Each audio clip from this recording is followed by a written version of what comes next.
It's been 154 days. 5 long months. And now, the wait is over. Finally. Racing is back at Keeneland, April 7th through 28th.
Happy Sunday to you. Welcome to Today at Keeneland. Gabby and Scott with you. Bit of a breeze, cool afternoon so far. Was just looking at the Keeneland Uber Doppler 20,000, and there's some showers out to the west of us heading this way. Yeah, the temperature has dropped like 10 degrees in the last however many minutes, 30 minutes, hour. It looks like we're going to have some rain this afternoon, so prepare accordingly. Bring out those umbrellas if you can find them. Yeah, but it should be brief. Yeah, if you can find them, that's the key. Gabby still has those floating around somewhere, the ones given to us. I'm never going to let you live that one down. One of many things in life. Today is a very special day, all kidding aside. One of our favorite days here at Keeneland. It is Military Day at Keeneland Racecourse, and there's already been a lot of activities taking place this morning. We're also going to have some presentations later on today. Winter Circle recognition at just past 1 o'clock. Winter Circle recognition just past 1:35. The flag rollout immediately following race number 3. Gorgeous scene. Make sure you're out there to take some photos. That'll take place at approximately 2:04. Race number 4, a fun one as well. Another one you're going to want to snap some photos. Camouflage saddle cloths for all the runners in race number 4. Very That's cool. At about 2:36. And members of the military and their families receive free general admission today with a military ID at any gate. So for those of you watching us at home right now, come on out to Keeneland.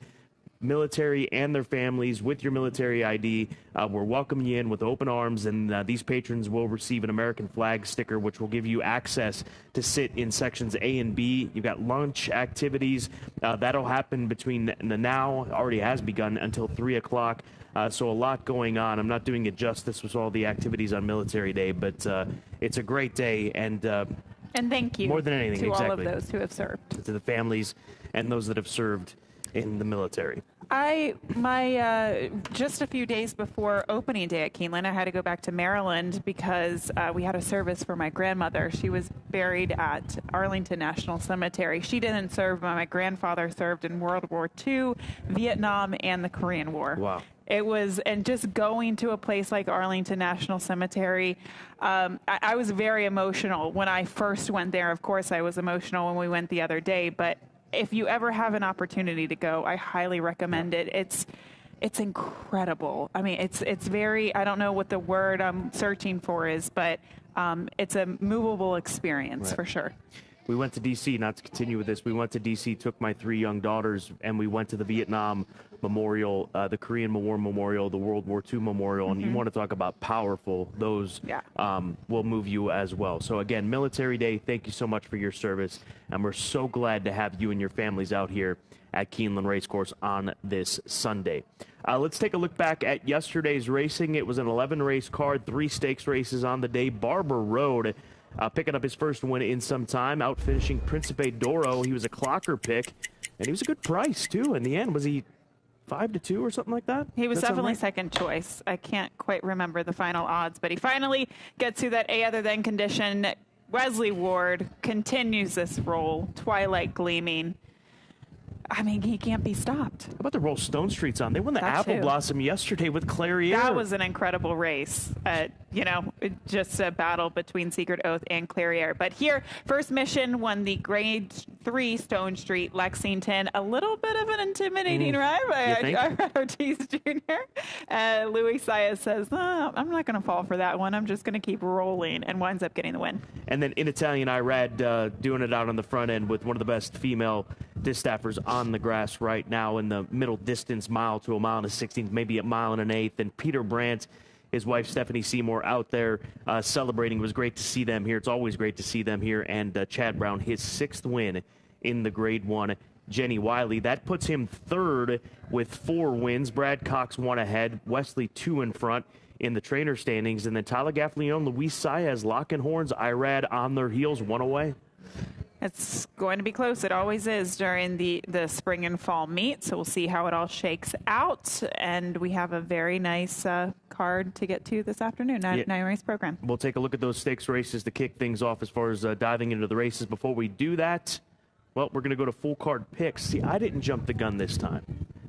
So that was Isaac. Normally it's me jumping the gun. Full card selections. Take a look at it.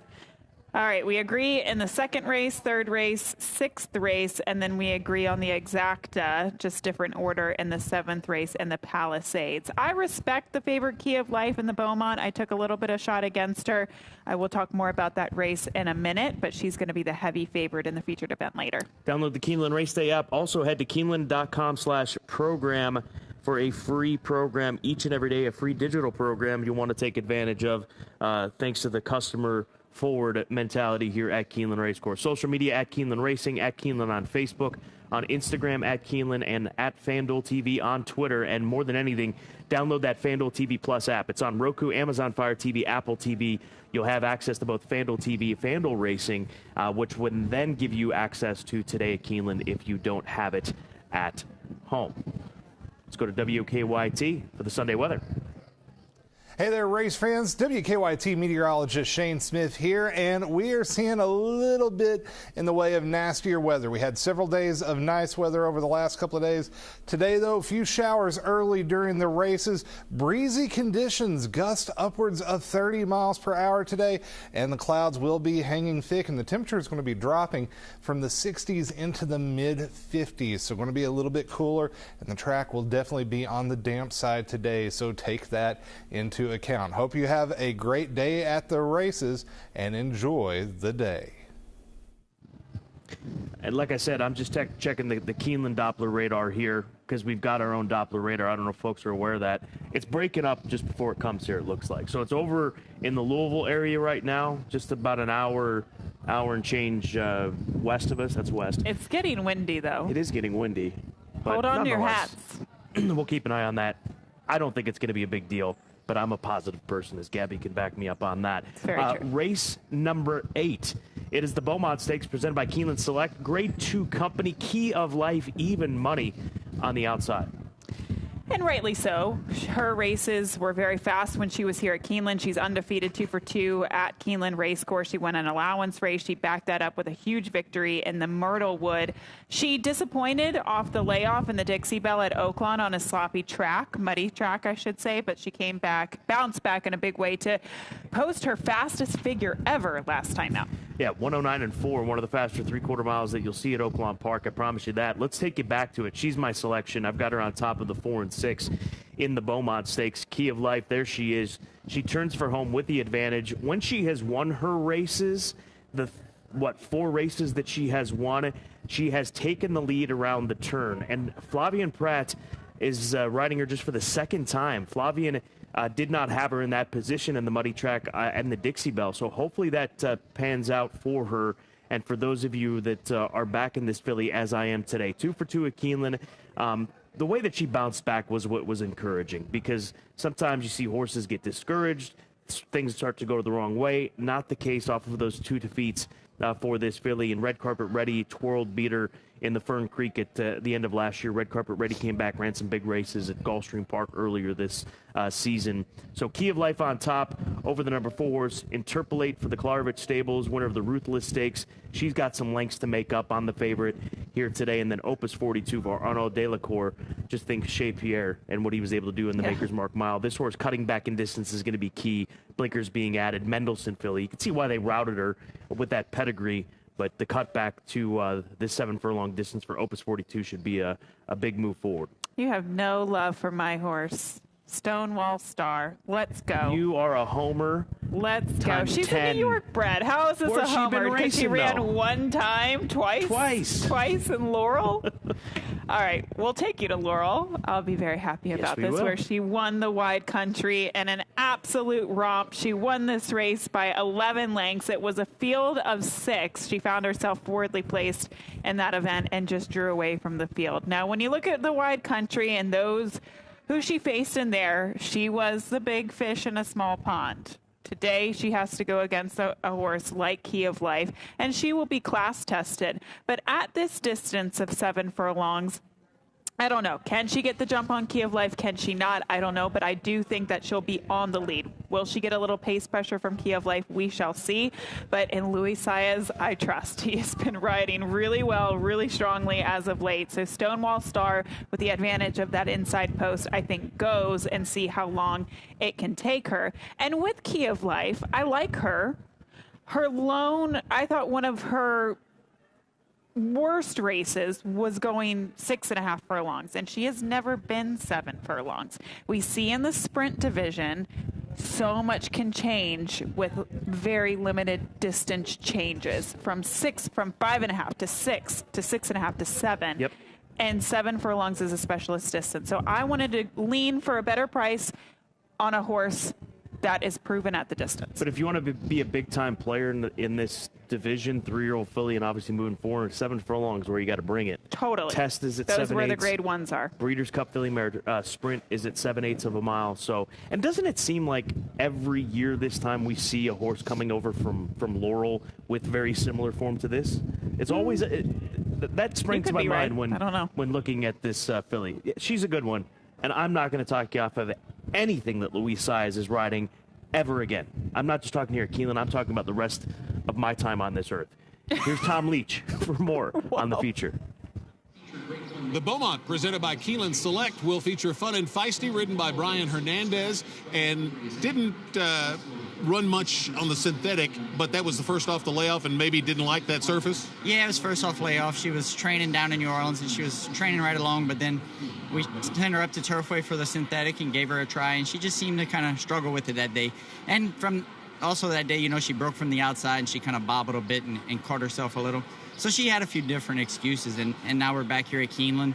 It'll be the first time she goes back to one turn in a while, but she seems to be training well and doing everything right. And ran well the only time she went kind of this long sprint distance around one turn. Yeah, exactly. You know, she ran good that day. It was last year as a 2-year-old, so she's turning in a 3 now. We'll see if she can step it up. And you were telling me you worked alongside her. You were on Defining Purpose, the Ashland winner, who was working with Fun and Feisty. So what did you observe about Fun and Feisty? Yeah, they worked heads up right along a couple weeks ago, and then for Defining Purpose to come out 5 days later and do what she did in the Ashland, you have to be proud of. Looking forward to Fun and Feisty from there. Good luck. Thank you, Mr. Sam. Brian Hernandez will be aboard Fun and Feisty in the Beaumont. Let's move on to our second stakes race of the afternoon, the Listed Palisades Stakes. 3-year-olds going 5.5 furlongs on the turf course. That's been one of the themes of this second weekend here at Keeneland. These turf sprints, straight 3-year-olds, and then the older horses. This time for the straight 3-year-old colts and geldings. Private Creed, 4-1 on the morning line. He's the number 6 runner for Steve Asmussen. No Wesley Ward representation. Yes, he does. Oh, he has the 8. What am I? Oh, I'm sorry, Wesley. No, Nay Hudson. He could just dominate in these turf sprint races. Why not? The entire meet. Private Creed's an interesting one, which are you picking him on top? I don't know that yes, you are, so we'll get to him. But I like Crispy Cat.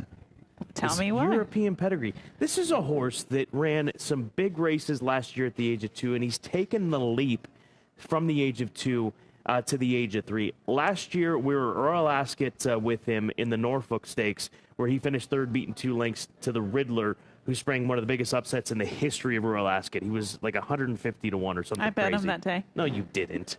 There's no chance. And so out of that race, he continued to run against strong competition. Group 2 company. That's what he took all the way until he came here to the U.S. One race under his belt mid-March, and then at the end of March, 15 days after his U.S. debut, this is what we get from Crispy Cat for Ammo Racing. On a 1.5 win in the Texas Glitter Stakes, 5 furlongs the distance. He's finishing nicely. I don't think 5.5 is going to be an issue whatsoever. And Paco Lopez, coming up here to ride the son of our dad. Azamor is the first dam's sire. Great Britain bred. Amo Racing. You're gonna see those silks more and more and more. We've already seen them more and more and more. There's a lot of horses under the Amo Racing banner, European and here in the U.S. I think on Thursday they've got a first-time starter for Wesley Ward as well, if I'm not mistaken. Many different trainers they have, too. All over the place. I think Graham, Wesley, now Jorge Delgado. And the gentleman, I don't have his name in front of me, but he's a sports agent for some of the biggest footballers, soccer players in Europe. So backing this sport, great to have them there. We welcome Amo Racing. I think Crispy Cat's going to be a big one. The 6 Private Creed, and then the 7-horse Bushido underneath. Okay, I hear you on Crispy Cat. I actually use him in second, but I did go to the favorite, Private Creed, on top. They tried the Risen Star. I thought that was a kind of an odd spot to try this horse. But again, 3-year-olds, you try what you can on the dirt in hopes that you can get to the Kentucky Derby. But we'll take you back to his race last year that was in the Indian Summer. Now, it will depend on how this race develops, because he beat a horse by the name of Mostache in the race. Mostache came back to win the Transylvania, but None Hudson was also in this race. You can see None Hudson, the 7. He made that first move into a fast pace. Private Creed made the last move into that fast pace. That's always the trip that you want to have. We even saw it in the Grade 1 Apple Blossom yesterday when Secret Oath had to make the first move into the pace who was fading, and then Clairiere made that second move. That's just something, usually how races are run. So it's going to depend on the pace, and that's why I respect both of these horses. If a fast pace doesn't ensue, then I think None Hudson is very dangerous. If it does, Private Creed, I like to close from off the pace. This is not a single type of race. I'm not singling in this race. I think this is a deep field, and I am not leaving Wesley Ward off my ticket. We said this last, what was it, 2 days ago, right? Or the last 2 days, wasn't it? And he won with Love Reigns and then Twilight Gleaming. Yeah. I mean, how wide open these races are, and he was able to win.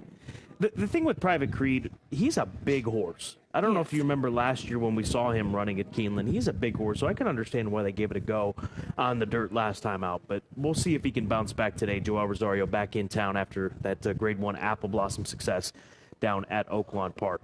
Let's jump into our clocker report for this afternoon, and we'll begin with race number 1 here today, which will be coming up in just about an hour and 15 minutes. Race number 1, American Pure for Lindsey Schultz and Alan Schubert and Portilla Racing, working well.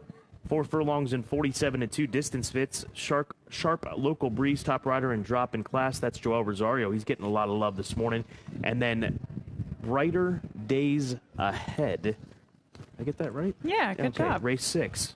3 sharp breezes here. Gets Lasix first class jock. And then outside draw should help. So race 1, the 1. Race 6, the 10. Brighter Days Ahead. That's our clock report for this Sunday. It's time for our multi-race exotic tickets. Race number 6 will start the late pick 4 here today. Sky looks ominous. It is, but then the sun just peeked out. It's just back and forth, and that's what's coming this way. That's a live shot, right? All right, so 1, 3, 9, and 10 is what I'm going to start off with in the this late pick 4 with the first-time starter of Todd Pletcher's, on this. Magic Tap, the Keeneland grad, and then the 9 and the 10. 3 deep in race number 7, 2 deep in race number 8, and then 3 deep in race number 9. You've got the numbers. Snap a photo. I'm sure we'll put it out on social media. $36 ticket. Let's get it done. Pick 3, Turf Pick 3, Gabby, that's where you're going. It starts race number 2. Normally we're looking mid-card for these, but it starts in race number 2, the same race that will begin the early pick 4. Ticket cost is $27, which isn't bad. And I just singled in the first leg with the 7, Todd Pletcher. I think at this distance, she is on the lead, and she'll be very tough to beat. And then as we get to the 4th race, this race, as I'm scrolling, a mile on the turf, I went to the 2, 3, 6 in there. The 2, Gam's Mission, the 3, Breeze Rider, my top selection, very fast. And then the number 6 horse, Freedom Speaks, for Darian Rodriguez. We get to the 7th race, the final leg of the sequence as well. And this race is 5.5 furlongs on the turf. It's the Palisades, 4, 6, 8 for me, my top 3 selections. Yesterday, even with In Italian winning, it was, I was speaking to one of our friends that we visit with every morning here that works at Keeneland. It paid $300 or $400 or something like that. It's just a bet that you should partake in. That $3 Turf Pick 3. Ask for it by name. Starts with race number 2. Sales Grad Spotlight, race number 6 today here at Keeneland, maiden special weight event. We're going to look at the Winchell Thoroughbred-owned Magic Tap, bred by Don Alberto Corporation. Went through the Keeneland September sales ring in 2021, consigned by Claiborne Farm. It's hip number 254, son of Tappet, from the Stakes Placed First Dam American Story, graded Stakes Placed First Dam. This is a half-brother to Americanize and American Gal. American Gal won the Humana Distaff at Churchill Downs, the Victory Ride at Belmont, and the Grade 1 Test Stakes. So a well-related son of Tappet getting set to make his debut here today. A Keeneland September sales grad, $450,000 for Winchell Thoroughbreds. Just really quickly, you mentioned the, what was it, late pick, or turf pick 3. Mm-hmm. The early pick 5 yesterday paid $5,700. The early pick 4 paid almost $3,500. It was a tough day. I honestly thought I had a good grasp on yesterday, and I didn't. I did not. Just when you think. Yep. Best angles of the day. We're going to go mid-card to start. Gabby will roll back to race number 4 for you. And in this 5th race here this afternoon, 6.5 furlongs the distance. It's a second-level allowance race. I'm going to play an exacta straight up. The 1 and 4. Remuda, the number 1 horse for Godolphin and Owen Hardy, and the number 4 horse Peaceful Waters for Alstall Jr., coming off of a 6-month layoff. I think these horses open up on them, and that's it. And it's going to be a 2-horse race for most of it. There'll be 5 lengths clear at some point in time, and they're going to hold on 1-2. And I think that Remuda, based on what we saw from him in his races at Tampa Bay Downs, is a serious colt. He's a Godolphin homebred, as they all tend to be. He ran 109-4 in both of these 6-furlong races at Tampa at the end of the 3-year-old campaign, and then his first start this year. Inside draw. We'll see how he handles that.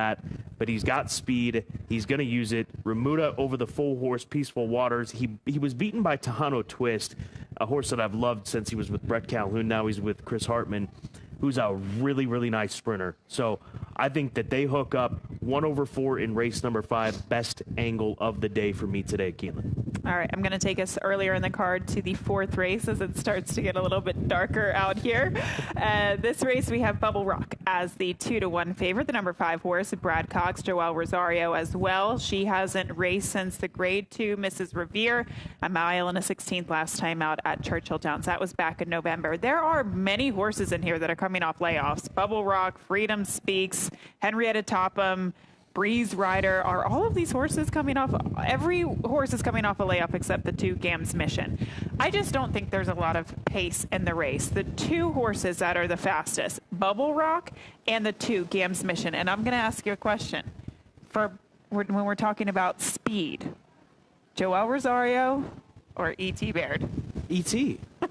And that's nothing, no knock to Joelle Rosario, but E.T. Baird, he's just phenomenal coming out of the gate, and he's phenomenal with speed horses. So Breeze Rider is going to be the top pick. At this distance, off the freshening, I think this mare can get it done. We'll take you back to a stakes victory at Houston. Now, this was back in January of last year. It was a long time ago. She followed that up with a stakes victory at Turfway. I think she's just as good at the mile as she is at a mile and a 16th. I even thought she ran an amazing race last time out, going 1.5 miles in the Grade 3 Bewitch here at Keeneland against Warlike Goddess. But she is coming in off of a lengthy layoff. She hasn't raced in about a year. That'll be the biggest question. Hopefully she's fit and ready to go. I go with, as you can see, a double, 6, 7, 8, and then in the 4th, 2, and the 3. I love me some Breeze Rider. We've gotten to know her owner over the last few years, Mike Piazza. He's actually a cousin of the multiple MLB All-Star Mike Piazza, who played for the Dodgers and the Mets and things of that nature. And he comes over from St. Louis normally when she runs. So hopefully I I'll get a interviewed chance him. to see Mike. I think the last time she ran. I'm going to be talking to Mike this afternoon if in fact Mike's here. I'd be shocked if he's not. So those are our best angles of the day. Time now once again for Tom Leach, his long shot pick on this Sunday.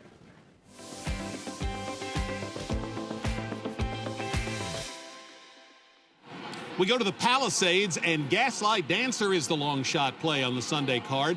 This horse is trained by Mike Maker, who does good work with turf sprinters. This horse faced some good ones last year. You get Tyler Gaffleone, and in a race that looks pretty wide open, let's go for a price, 8-1 on the morning line. Gaslight Dancer.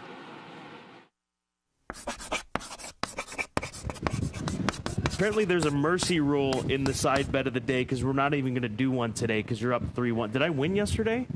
You did win yesterday. You're on the board, as they say. First mission. That's right. I had first mission in the Stone Street Lexington. So well done. For those that went Team Gabby, we're going to be sending in that really nice Tervis tumbler, which you can find over in the Keeneland gift shop. I went over the Keeneland gift shop yesterday, and Leo, by the way, is who's going to get this at Dapachaka. Well done, Leo. That's coming your way. I went over to the Keeneland gift shop yesterday, dialed in once again, each and every season, getting ready for the spring, the fall, or spring, the summer. Obviously, once we get to fall, that'll be the case, fall and winter. They are just, it was crowded, but the ease in which I was able to get through the gift shop and the ease in which standing in line and paying for the products in which I got a couple of ties. Okay. Is that one of them? It is not, no. Okay. I wanted to save them for next week. Nice. I got like an orange tie and then a green like knit crochet tie. I might have to go in there and see if they have a hat. Because it may be an umbrella. Yep. Make her pay full price for the umbrella, and then maybe this time she'll not lose it. But nonetheless, go to the Keeneland gift shop. They'll get you dialed in if you don't have the necessary attire for this afternoon or any day. But they are just, it is a well-oiled machine. If you've never been to Keeneland and you think about a typical gift shop, this is not that. They have beautiful things. Earrings for women, ties for men, hats, dresses, scarves. They have a great children's section as well. Yeah. I've been tempted. Some home goods, things of that nature, yes. Candles, artwork, bourbon accessories. What else were we missing? It goes on and on. They had stuff for pets there last year. They did? Yeah, they had some Barber jackets, which I had. Magnets. Sunglasses. You can find that. You can find that at cigars, stickers, whatever you like. Keeneland Gift Shop, all kidding aside, it's not just the best gift shop in racing, it's the best gift shop in sports. Guarantee you that. Strong words, but true words. They are true. Wind is picking up. It is sprinkling now. Continuing to take a look at the radar. The pollen is blowing into my eyes right now. It'll rain. I came out to my car this morning, and there was a layer of yellow pollen. It's going to rain, but it's going to move quickly through. That's my prediction for the afternoon. Okay. I hope you're right. I'd say by race 2, it'll be gone. But that's why yesterday, I really enjoyed yesterday. It was a perfect day. It was a perfect day. I didn't complain at all. Nope, didn't, which means I'm in for something today. For Gabby, I'm Scott. Enjoy Military Day. And for all the military and their family, thank you so much for your service.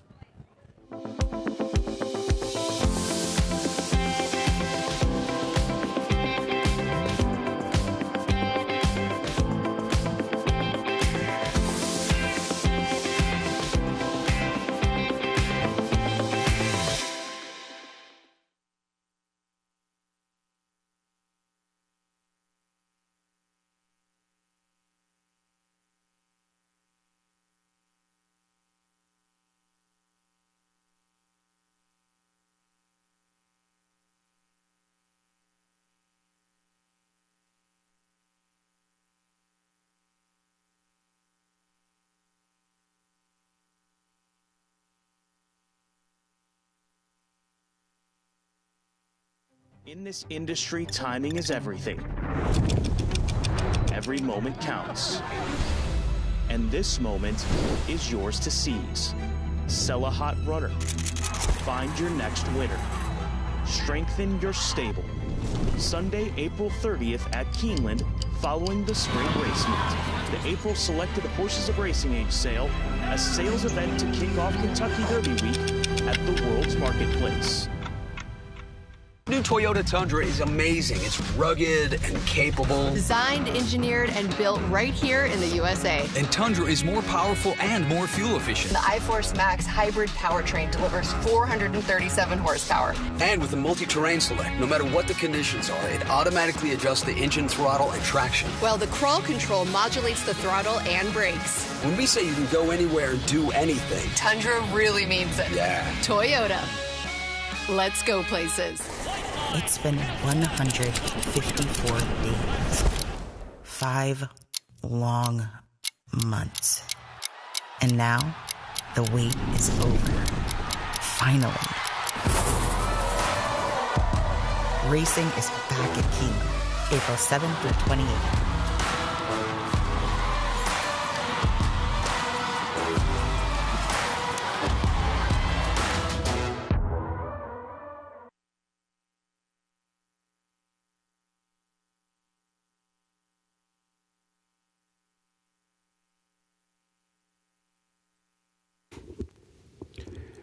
Ladies and gentlemen, welcome to Keeneland. We direct your attention to the paddock where the United States Marine Corps Color Guard from Military Police Company Alpha, 4th Law Enforcement Battalion in Lexington, presents the colors for today's ceremonies. In conjunction with Military Day, we remember those that gave their all. We ask that you join us in a moment of silence to remember the 9 service members who lost their lives in the recent Black Hawk crash at Fort Campbell, Kentucky.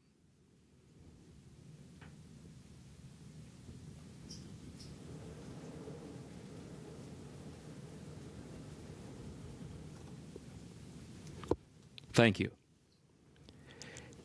Keeneland is honored to welcome Sergeant Brittany Kempfer. Sergeant Kempfer is a member of the Kentucky National Guard as a musician, serving 11 years and counting. Ladies and gentlemen, please rise as you are able for our national anthem.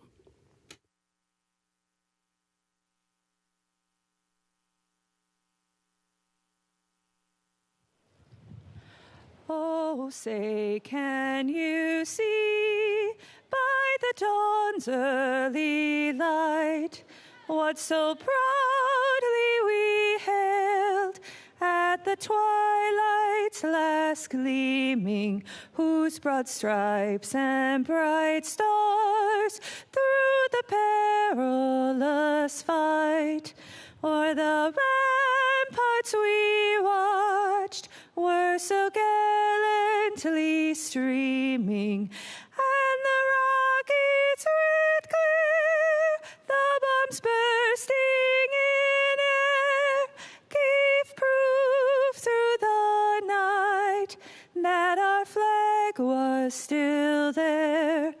Oh, say, does that star-spangled banner yet wave o'er the land of the free and the home of the brave?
Keeneland is proud to recognize Del Cole Collins from Culinary as the Employee of the Day.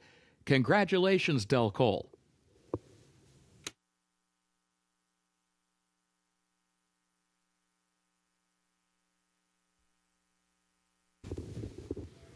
Keeneland is proud to honor our military men and women who served or are serving and their families.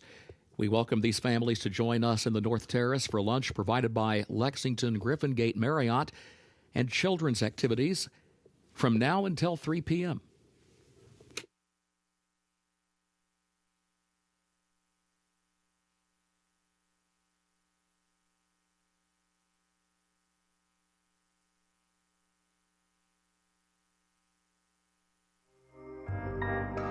In the event of an emergency, Keeneland is dedicated to ensuring the safety of our patrons. This video illustrates the proper evacuation protocol from all locations in the Keeneland Grandstand facility. Depending on the nature of the emergency, directions may be altered. Please remain calm and follow the direction of guest services and security personnel. Patrons should never use elevators during an evacuation. Patrons in the corporate boxes, Eclipse Room, and Phoenix Room should exit using the stairway located near Elevator A. Proceed down the stairs to the ground floor and veer right to exit through the lower club entrance. Patrons in the Lafayette Room, Keeneland Room, Lexington Room, and Kentucky Room should exit using the stairway located near Elevator B.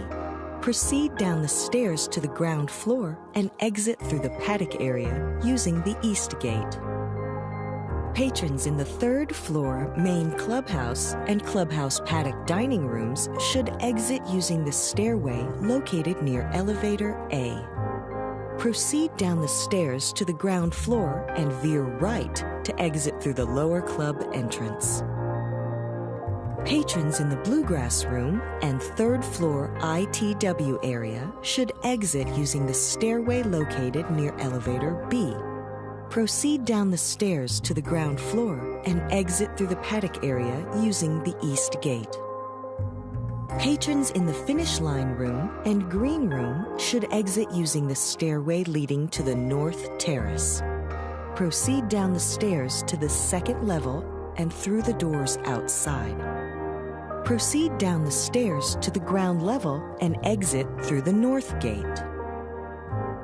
Patrons in the outside reserved grandstand seats and boxes should proceed down the nearest stairway to the ground level. Proceed under the grandstand towards the paddock area and exit via the nearest point of exit, the South Gate or the East Gate. Patrons in the second floor main clubhouse dining room and life members room should exit using the stairway on the south side of the administrative offices. Proceed down the stairs to the ground floor and exit through the South Gate. Patrons in the second floor clubhouse paddock dining room and clubhouse tavern should exit using the stairway located near Elevator A. Proceed down the stairs to the ground floor and veer right to exit through the lower club entrance. Patrons in the mezzanine bar and second floor ITW area should exit using the stairway located near Elevator B. Proceed down the stairs to the ground floor and exit through the paddock area using the East Gate. Patrons in the sports bar and cantina should exit through the doors leading to the North Terrace. Proceed down the stairs to the ground level and exit through the North Gate. Patrons in the lower club, clubhouse lawn, club lobby, and director's room should proceed toward the clubhouse parking lot using the nearest point of exit. Patrons in the gift shop should proceed toward the South Gate using the nearest point of exit. Patrons in the apron area should proceed under the grandstand towards the paddock area and exit via the nearest point of exit, the South Gate or the East Gate. Patrons in the equestrian room and first floor Brats and Brew should proceed towards the North Terrace and exit through the North Gate. Patrons in the paddock area and North Terrace should proceed toward the nearest point of exit, the South Gate, East Gate, or North Gate. After evacuating the facility, please remain calm and follow the direction of guest services and security personnel in the safest route to return to your vehicle. Thank you for your attention and cooperation.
Good afternoon. Welcome to Keeneland Racecourse. Main track is fast. The turf is good. The rail at 20 feet on the turf course today.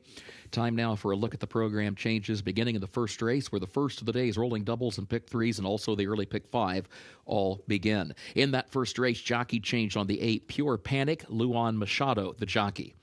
Number 8, Pure Panic, Luan Machado, the jockey. Race 2 is where the early pick 4 begins. It's also the start of the Keeneland Turf Pick 3, made up of races 2, 4, and 7. The jockey for the 1, Luminist, has been changed. It will be Luan Machado. The jockey for the 1, Luminist, Luan Machado, will be the jockey. Third race, scratch the 6, Manchester. Also scratch the 8, Donegal Danny. Scratch the 15, Bluegrass Lute, and scratch the 16, Kvetching Ma. That's the third race. Scratch 6, Manchester. Scratch 8, Donegal Danny. Also scratch 15, Bluegrass Lute, and scratch 16, Kvetching Ma. Please note, number 13 draws into the race in lieu, and also the 14 draws into the race, Hocus. 13 and 14 in lieu, and Hocus will both run. Also in that third race, there's a jockey change on number 2, Invasive. That'll be Rafael Mojica Jr. Number 2, Invasive, the jockey, Rafael Mojica Jr. Fourth race, that's the start of the pick 6. No carryover today. Please note, in the fourth race, contrary to the program, number 6, Freedom Speaks, does not receive Lasix today. Number 6, Freedom Speaks, does not receive Lasix. Race 5, that starts the late pick 5. No changes in that fifth race. Sixth race, start of the late pick 4. Jockey change, number 6, Arno. That'll be Rafael Mojica Jr. Race 6, number 6, Arno. Jockey, Rafael Mojica Jr. Seventh race, the Palisade Stakes. Scratch the 11, New York Thunder. That's race 7. Scratch the 11, New York Thunder. Please note, number 13, Olathable, will run. Number 13, Olathable, draws into the race. Race 8, the Grade 2 Beaumont, presented by Keeneland Select. No changes in that 8th race. Ninth and final event, no carryover for the Toyota Super High 5. No changes in race 9. Time now to check in with Scott Hazelton and Gabby Gaudette. Very pleasant Sunday to you, Kurt Becker. And for those of you joining us here on course and from around the world, it is Military Day today here at Keeneland Racecourse as we celebrate those that have served and those families that have sacrificed so much for this great country. Gabby, 2 stakes races to look forward to, highlighted by the Beaumont Stakes presented by Keeneland Select. And the Grade 2 Beaumont Stakes, we'll take a look at the field. Key of Life is signed on as your even money favorite for trainer Brad Cox. She comes out of an impressive performance last time out. The question will be the distance at 7 furlongs. She's never successfully tried it before.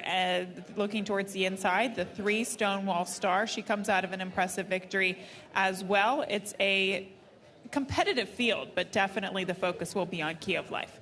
Palisades is the co-feature listed stake for straight 3-year-olds, 5.5 furlongs on the good listed turf course. We don't have quite as quick a ground as we did over the last couple of days with the rain that has passed through and the chillier temperatures. And Private Creed is back on grass after a failed attempt on dirt in his most recent race at Fairgrounds. That's the number 6 horse. He finished 3rd in the Grade 1 Breeders' Cup Juvenile Turf Sprint. He won the Indian Summer here at Keeneland last fall.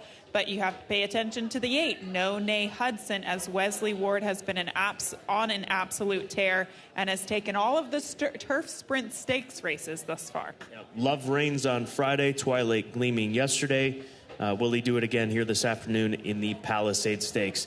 That's later on this afternoon. Don't forget the Turf Pick 3, All Turf Pick 3 begins with race number 2. We'll remind you of that along with that early Pick 4. So some big opportunities today. And we'll get things underway in less than 20 minutes with race 1.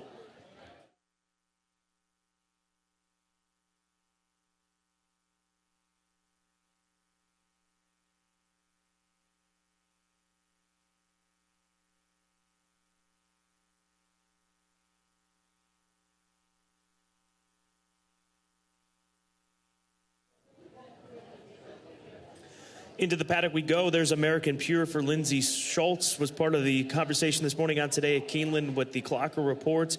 Rosario back here to Keeneland after his successful journey down to Oaklawn Park and winning the Grade 1 Apple Blossom with Clairiere. Congratulations to the Stone Street team there with another Grade 1 with that brilliant filly. But this is a colt that drops in class off of races at Oaklawn, also coming up from Hot Springs, Arkansas. One local workout, which was good, and I think that you've got to respect American Pure. 2-1 right now on the board.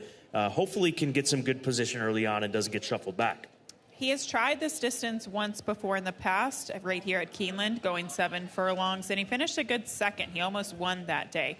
I do think 6 furlongs is a little short for him. The mile and a 16th might be a little long, so this distance is perfect for him. He'll just have to try to work out a trip from that rail post. Luis Saez rides the number 5 horse Picasso for Redeemer Racing, and Will Walden, off the 2-month layoff, shows up here to Keeneland where he's 1 for 1. He won a 20,000 claimer the day that it was claimed in a mile and a 16th event, claimed off of Mike Maker. He won that race easily, and he won, or I shouldn't say he won that race easily, but he won that starter race easily at Churchill Downs going 7 furlongs. He's another one that I think likes the distance, although having limited starts at 7 furlongs. I don't know what happened in his last race. All I know is that it was a very tough race, other than this is a significant class relief, and hopefully he can turn it around off of a couple of months freshening. Ricochet is the 3 horse. I've got him second. You've got him third in your selections. Claimed last time out. The one claimed off of Mike Maker in this race, and Ricochet was third that day at Turfway Park.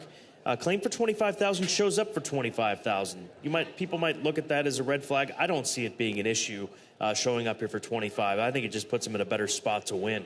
I agree. I think it's the right placement, aggressive placement, first off the claim for John Ortiz. He looks, the only issue I have with him is I don't know what kind of trip he's going to get. Sometimes he closes at a mile. This is obviously a shorter distance than that. Sometimes he shows speed, but the blinkers do go on maybe to get him more involved early. And then finally, the 8 Pure Panic. You heard the rider change. Lawan Machado picks up the mount on the summer front gelding.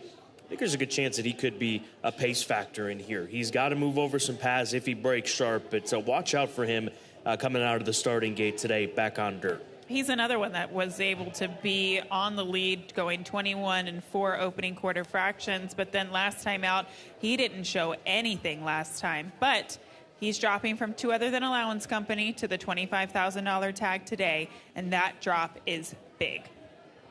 Race number 1 on this 9-race Sunday card. Less than 17 minutes to post, beginning today's early pick 5.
Looking ahead to Keeneland's 7th race, a late jockey change in race 7. Number 9, Storm Daddy, the jockey Edgar Morales. Keeneland's 7th race, number 9, Storm Daddy, jockey Edgar Morales.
Horses are entering the track for Keeneland's first race. Claiming race, 4-year-olds and up. Claiming price, $25,000. 7 furlongs over the main track listed fast.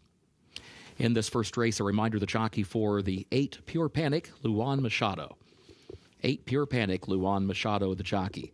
Double and pick 3 wagering start of the early pick 5. Main track fast, turf good, rail at 20 feet on the turf course today. Post time 7 minutes.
2-1 on this horse who is warming up out on the racetrack. That is the one-horse American Pure, Joel Rosario, giving him a good stiff warm-up. The colt by American Freedom, who comes back to Keeneland for the second time in his career.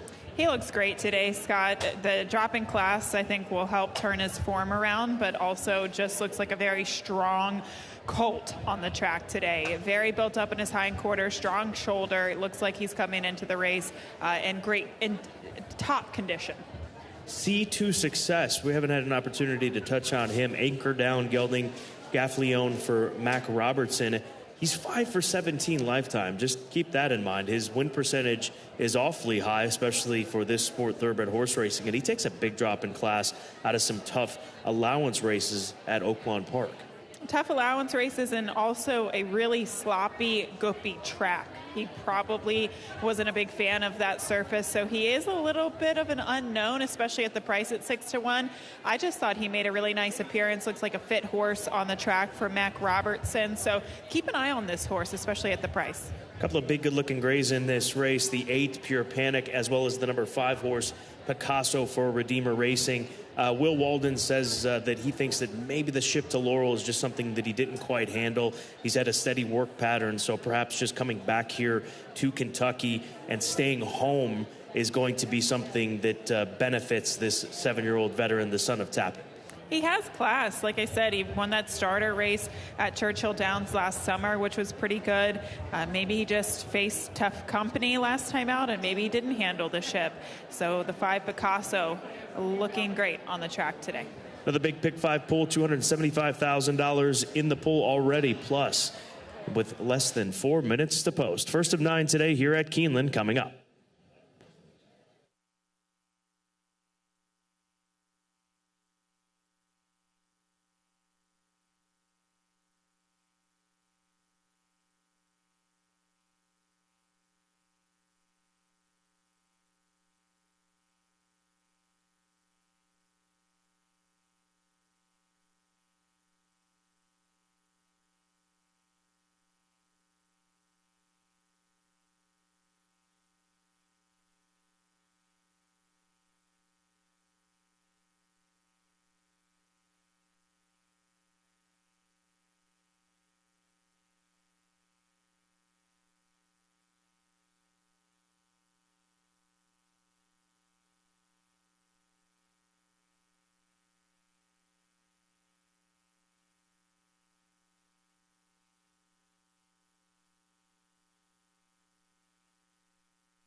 The horses have reached the starting gate for Keeneland's first race, start of the early pick 5.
They are at the post.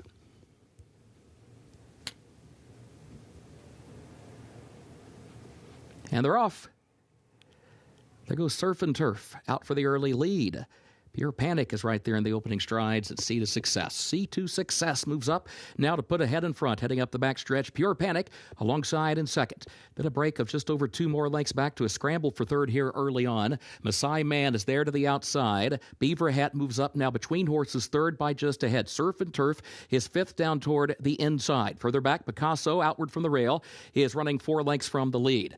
And then American Pure. Now, American Pure is down to the inside and is running next to last break of 3 more lengths back to Ricochet, who trails opening quarter 22.73 seconds. C to Success onto the far turn, leads it by just ahead. Pure Panic is second, a length and a half. Beaver Hat third toward the inside, 3/4 of a length. Masai Man is fourth between horses. Picasso is fifth, far outside. Now moves up into fourth, now to challenge for third. Still 2 lengths from the front. Top of the stretch, Pure Panic has the lead by a neck. C to Success still there, fighting on down toward the inside. And then Picasso, Masai Man. Beaver Hat looks for running room. Starts to find it. A lane off the rail. Starts to move up. In the meantime, Pure Panic has the lead. Beaver Hat there to the inside. And here's American Pure running late. 1/8 of a mile to go. Still third. Dives toward the rail and is trying to charge up the inside. Beaver Hat, short lead. And here comes American Pure to the inside. Pure Panic is third. American Pure rallying up the rail. American Pure, Joel Rosario to win the opener. Beaver Hat second. Pure Panic was home third. And further back, Surf and Turf was fourth.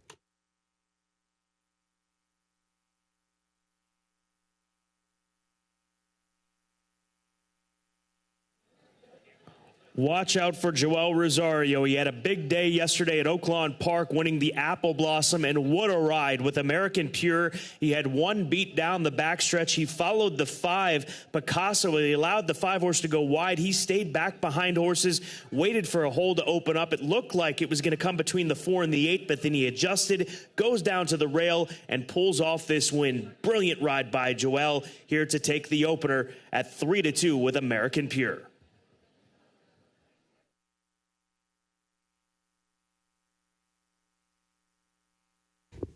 Photo for fourth, hold all tickets.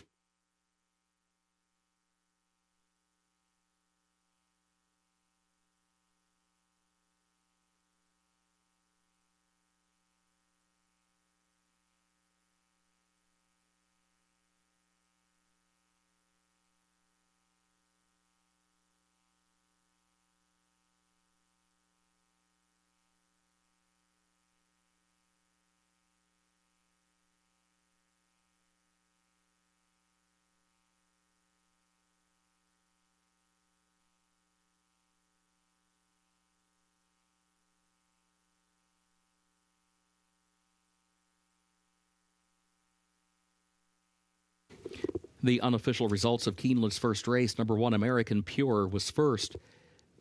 Number 4, Beaver Hat, was second. Number 8, Pure Panic, third. Number 2, Surf and Turf, was fourth. 1482, unofficial.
Results are official for Race 1 in the winner's circle. Number 1, American Pure, the winner, owned by Alan Schubert and Portilla Racing of Scott Galloway, Lindsay Schultz, the trainer, Joel Rosario, the jockey. American Pure, 4-year-old son of American Freedom, out of our Pure Creation by Pure Prize. The winner bred in Kentucky by Joe Parker, 7 furlongs, 1 minute 24.64 seconds over the fast main track. 1482, the official results.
In conjunction with Military Day, Keeneland welcomes a very special group of World War II veterans. Please give a warm welcome to Albert West, Paul Jones, Roy Sallee, Jimmy Wren, Lee Robertson, Bill McCubbin, Ted Bassett, and Andres Vergara. They are joined by Keeneland's General Manager of Facilities, Pete Berdovich, Thank you for your service to our country and community.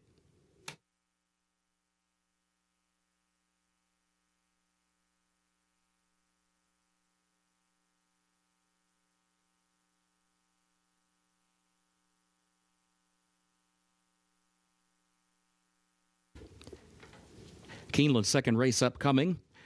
Turf is listed good. The rail at 20 feet today. Double and pick 3 wagering starts the early pick 4, and this also begins the Keeneland Turf pick 3, made up of races 2, 4, and 7. In this second race, a reminder the jockey for the 1 Luminist is Luan Machado. 1 Luminist, Luan Machado, the jockey. Third race, scratch the 6 Manchester, scratch the 8 Donegal Danny, scratch the 15 Bluegrass Lute, and scratch the 16 Kvetching Ma. That's the third race. Scratch the 6 Manchester, scratch 8 Donegal Danny, scratch 15 Bluegrass Lute, and scratch 16 Kvetching Ma. A reminder, 13 In Lieu will run, and the 14 Hocus will run. Jockey change on the 2 Invasive, Rafael Mojica Jr. That's the third race, number 2 Invasive, jockey Rafael Mojica Jr. Race 4, a reminder, the 6 Freedom Speaks does not receive Lasix. That's the fourth race. Number 6, Freedom Speaks, contrary to the program, does not receive Lasix today. No changes in race 5. Looking to the 6th race, jockey for number 6 Arno, Rafael Mojica Jr. That's the 6th race, number 6 Arno, the jockey Rafael Mojica Jr. 7th race, the Palisades, scratch the 11 New York Thunder. 7th race, scratch the 11 New York Thunder. A reminder, number 13 Olathable will run. 13 Olathable will run. There's a jockey change on the 9 Storm Daddy, Edgar Morales. That's the 7th race, number 9 Storm Daddy, jockey Edgar Morales. 8th race, the Grade 2 Beaumont, presented by Keeneland Select, has no changes. 9th and final race, no changes.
Race number 2, early pick 4 begins here. Also, a reminder, the $3 Keeneland Turf pick 3 begins with race number 2 as well. Races 2, 4, and 7, the sequence there. We have seen some very good payoffs. It's worth a swing. $3 Keeneland Turf pick 3 beginning here with race number 2. Our first mile-and-a-half race on the turf course of the meet, this spring meet. So it's a 3-turn race. They'll start on the backstretch, not far from that far turn, come past us the first time, and then go back around to complete the mile-and-a-half circuit here at Keeneland Racecourse. So keep that in mind if you're on the front side watching this race. I've got Sin Filter on the outside. I'm sure that is not the right way to pronounce it, Gabby Gaudet, but nonetheless, this Uncle Mo runner for the Wertheimers and Todd Pletcher. The pedigree's there, especially when you look at the Dam Side Forestry. I think that this is a horse that has shown us now in his last 2 starts that the further, perhaps the better, and he's a half, she is a half sister to the graded stakes winner Chewing Gum, who won the Joe Hernandez down the hillside turf course over at Santa Anita on the west coast for Beaumont. So a good family here on the number 7 horse for the Wertheimers. I just think this horse will be totally different at this particular distance. It looked like she improved with experience and with distance, at least in her last race, going a mile and 3/16 at Gulfstream Park. She just seems to be a little bit one-paced, and one-paced horses tend to thrive at long distances on the turf. So that was the direction I went in as well at 5-2. Kiss You Later, the 5, is the 8-5 favorite. I'm a little surprised that the 7 isn't the favorite. The 5 taking the action coming into the U.S. for Christophe Clement. This is a Moiglair stud, homebred, daughter of the all-world Galileo, Lasix for the first time, and comes out of 3 consecutive Group 3 events. Now, keep in mind when you're looking at those Irish races, this is not abnormal. Not the biggest of fields. 9-horse field in the Paddy Power Stakes. And then the Group 3 Gifts Thanks Stakes at Cork back in August, only a field of 5 where she ended up finishing 3rd. But still, U.S. shipper Christophe Clement, horses shipping into the U.S. under his care for the first time, win 22% of the time. This certainly seems like a good spot to try her at. She looks like she is proficient at going long distances on the turf, but there still is a question of how good is she at the end of the day. I know she was facing Group 3 company, Scott, but looking at her last race, she was 40-1 against Group 3 company. So in the state, she's probably more of an allowance type horse, and that's why she finds herself in this spot today. I think she's being bet because of her record, her experience at the mile-and-a-half on the turf. LS Forts is the 3 horse for Ian Wilkes. We saw this horse back during some big weekends at Gulfstream Park. Didn't really come with much last time out in a mile and 3/8 race, but back out to a mile-and-a-half. She's got the stamina. It's proven over the course of her career, and she's got the stamina pedigree. She's the daughter of the all-world Group 1 winner Flincher. It takes her a long time to get going, so I actually really like the fact that Luis Saez is aboard her today. I think he'll be able to suit her well because it does take a lot to get her going from off of the pace, and we know that Luis Saez is one of the strongest riders in the game. Race number 2 begins the early pick 4, and also that $3 Keeneland Turf pick 3, races 2, 4, and 7, the sequence for the $3 Keeneland Turf pick 3.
The horses are entering the track for Keeneland's second race, the Ashview. Allowance for fillies and mares age 4 and up, 1.5 miles over the turf, listed good. The rail at 20 feet today. Jockey for the 1, Luminist Luan Machado. Luan Machado rides the 1. Double, pick 3, early pick 4, and also started the Keeneland Turf pick 3, made up of races 2, 4, and 7. Post time in 7 minutes.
We start with a look at the 3-horse LA Fort for GBW Racing and Ian Wilkes.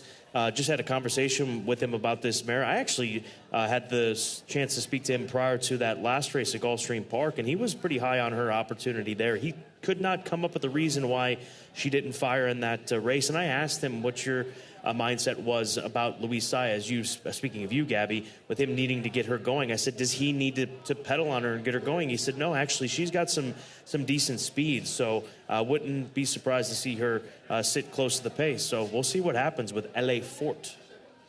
Yeah, we will see what happens at 1.5 miles today. I mean, last time she went 1.5 miles, Scott, she was about 8 lengths off the pace. So I'd be surprised if she was on or near the lead. But she might not have liked Gulfstream last time out. It sometimes is a seasonal thing. Sometimes horses don't like certain turf courses.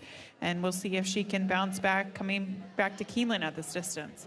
2 weeks from today will be the Keeneland Horses of Racing Age sale, the April sale that'll get underway at 4 o'clock Eastern time down in the Keeneland Sales Pavilion, and the catalog is out. If you haven't had an opportunity to peruse the catalog, it is available now. Head over to Keeneland.com, and one of those horses that is entered is I'm So Sorry. Will be offered at the Keeneland April sale, hip number 28 for 4-star sales. Here's a filly by Uncle Mo, who broke her maiden at Gulfstream, sitting not too far off the pace. And she has a lot of conditions left, looking forward towards that sales. Obviously, she could run through one of those conditions today if she runs a big race, but she's got a beautiful pedigree by Uncle Mo out of a Lemon Drop kid first dam.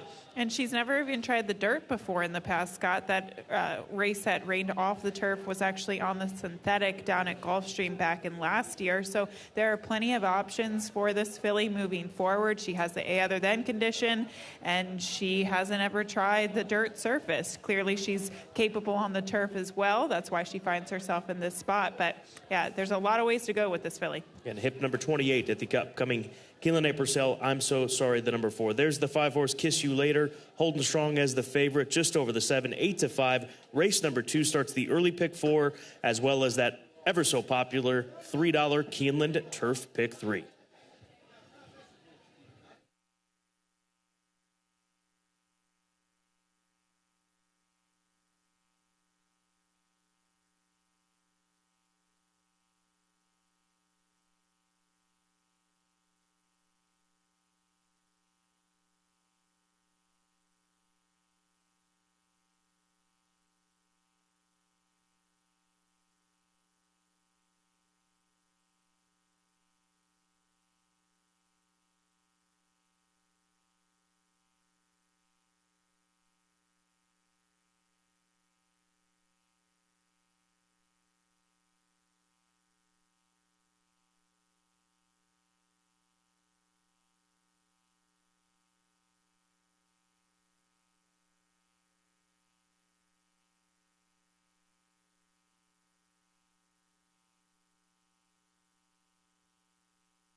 The horses have reached the starting gate for Keeneland's second race, the Ashview, start of the early pick 4, start of the Keeneland Turf pick 3.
They are at the post. And they're off. There goes Sinfiltre from the outside. Sinfiltre gets right to the front, clears the inside traffic, and gets over next to the rail before they move on to that far turn. Sinfiltre will lead early by 2.5, 3 lengths now back to I'm So Sorry, who is second 1.5 lengths. And then L.A. Fort is in third position. Kiss You Later is fourth upon the outside. Fourth by just a neck. Cecilita is fifth. The gap of nearly 3 more lengths back to Libby B just to the outside of Luminous. That pair at the back as they round that far turn for the first time. And Sinfiltre, the leader. Sinfiltre leads it by 4 lengths. Opening quarter, 25.09 seconds over the turf-listed goods. Sinfiltre leads by 3. I'm So Sorry second. L.A. Fort moves up to her outside, a closer third. Then a gap of 3 more lengths back to Kiss You Later just outside of Cecilita, followed by Libby B alongside of Luminous, who still trails. 1 circuit to go. The leader, Sinfiltre, for Irad Ortiz Jr. 3 lengths to the good, 50.41 seconds, the time for the first half mile. I'm So Sorry travels second by a length. L.A. Fort is third by 3. Cecilita fourth by a half length. Kiss You Later fifth up on the outside. Livy B, Luminous trails. Moving around the second of 3 turns in this 12-furlong test, Sinfiltre continues to guide the field once again onto the backstretch. At Sinfiltre, the lead is down to just a length. I'm So Sorry, looking for some running room against the rail. Sinfiltre is a lane off the rail. There's room to the inside for I'm So Sorry, who's just a length off the lead and second 1.5 lengths. L.A. Fort is third 1.5 lengths. Kiss You Later, fourth by a head to Cecilita to her inside. Libby B next to last, and Luminous trails at the midpoint of the backstretch. 6 furlongs, 1 minute 15.85 25 seconds, they head for the far turn. Sinfiltre continues to lead.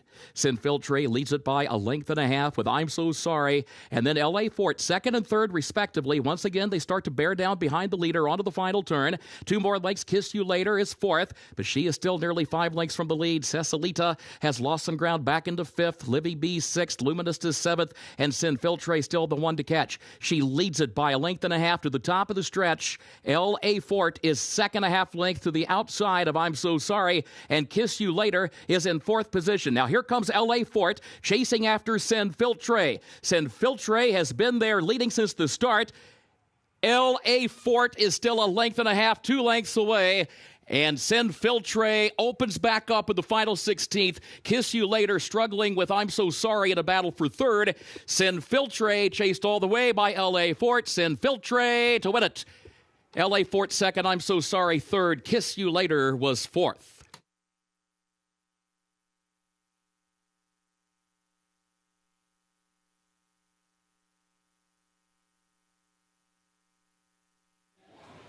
Sinfiltre for the Wertheimers just kept on going. She relished every bit of this 1.5 mile distance under Irad Ortiz Jr. They tried to come to her, but she's in front by 2 at least at this point in time.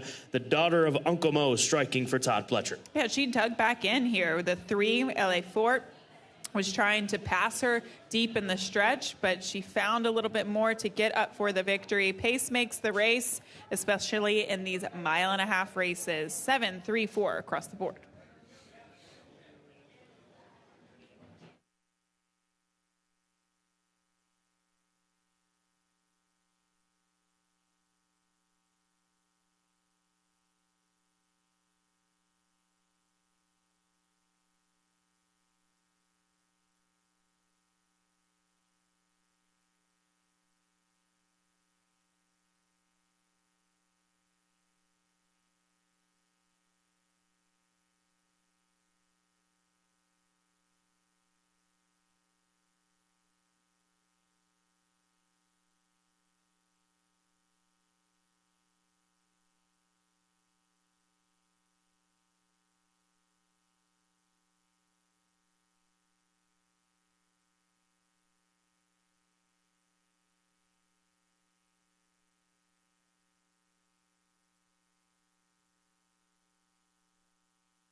The unofficial results of Keeneland's second race. 7, Sinfiltre was first. 3, L.A. Fort was second. 4, I'm So Sorry third. 5, Kiss You Later fourth. 7, 3, 4, 5, unofficial.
Results of race 2 official 7-3-4-5. The official results.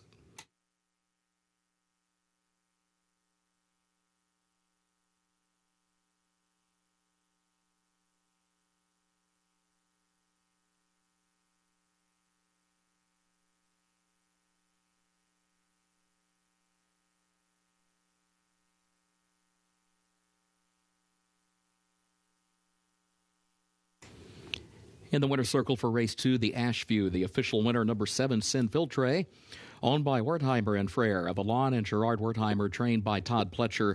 Irad Ortiz Jr. is the jockey. Sinfiltre, a 4-year-old filly by Uncle Mo out of Shared Heart by Forestry, bred in Kentucky by the brothers Wertheimer. 2 minutes 31 and 54 seconds for a mile and a half over the turf, listed good.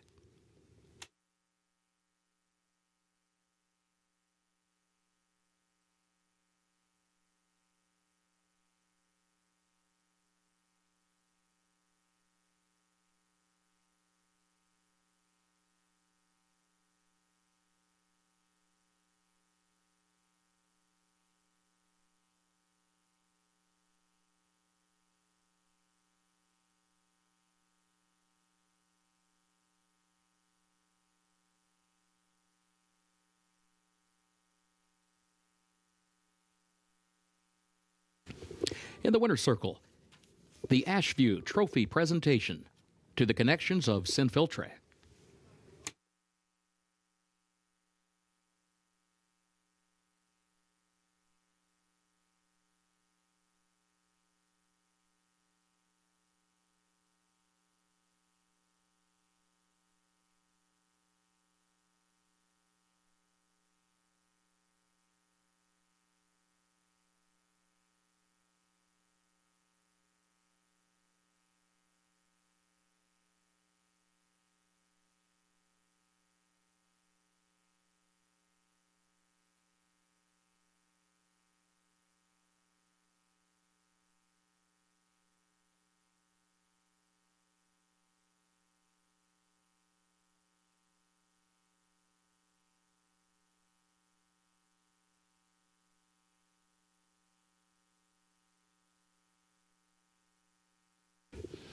In conjunction with Military Day, we direct your attention to the winner's circle.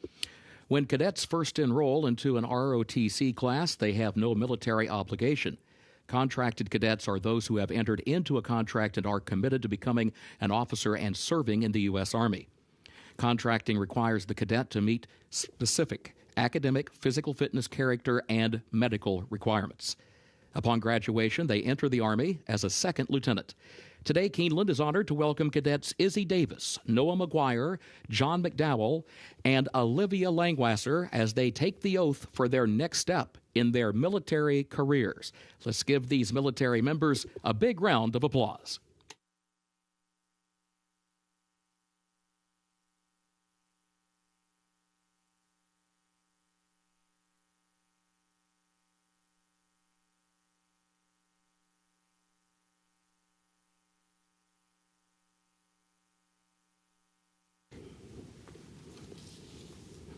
Keeneland's third race upcoming, featuring double and pick 3 wagering. Main track is fast, the turf good today. Third race, a reminder, scratch the 6, Manchester. Scratch the 8, Donegal Danny. Scratch 15, Bluegrass Lute. And scratch 16, Kvetching Ma. Again, scratch the 6, Manchester. Scratch the 8, Donegal Danny. Also scratch 15, Bluegrass Lute. And 16, Kvetching Ma. A reminder, number 13 draws into the race in Lou, and also the 14, Hocus, draws into the race. Jockey change for the 2, Invasive. That'll be Rafael Mojica Jr. 2, Invasive. The jockey will be Rafael Mojica Jr. Looking ahead to the 4th race. In race 4, a reminder, contrary to the program, the 6, Freedom Speaks, does not receive Lasix. Race 5, no changes.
2 races, 2 favorites so far. Here's the favorite for race number 3. It's Huey, first-time starter for Wesley Ward. Wesley's had a tremendous meet, especially with those that he owns. He owns and bred this Son of American Pharaoh. Gabby, he's not scared to run them where they can win and where they belong. He debuts this horse in a maiden 20, but the offset of that is that it's a $43,000 purse. So you can take those risks like he is with Huey, and he's at 9-5. He's tough to get by for me. Especially at this meet, Scott, Wesley Ward, he just knows where to spot his claiming horses. He knows how to get his horses fit off the layoff to perform at even the highest level, the stakes races that we've seen so far and the baby races that we've seen so far. So I don't think that this is any bit of a concern that this horse debuts for $20,000. And I go in this direction, albeit I did scratch into this horse. Race number 3, maiden 20 claimers, 6 furlongs the distance. The riders are out as they'll move. These runners will move over to the next portion of the paddock and await the riders' up call. Good luck.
The horses are entering the track for Keeneland's third race. Maiden claiming race, 3-year-olds and up, a $20,000 claiming price. 6 furlongs over the fast main track. Double and pick 3 wagering featured here. Main track is fast, turf listed good today. In this third race, scratch the 6, Manchester. Also scratch the 8, Donegal Danny. Also scratch 15, Bluegrass Lute, and 16, Kvetching Ma. A reminder, number 13, In Lieu, draws into the race. Number 14, Hocus, also draws into the race. And there's a jockey change on the 2, Invasive, the jockey Rafael Mojica Jr. Post time in less than 4 minutes.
Here's a look at the 5-horse Kick Rocks Kid, for Nancy Adams. A morning line colt who shows up here at Keeneland Racecourse for 20 off the synthetic tries at Turfway Park.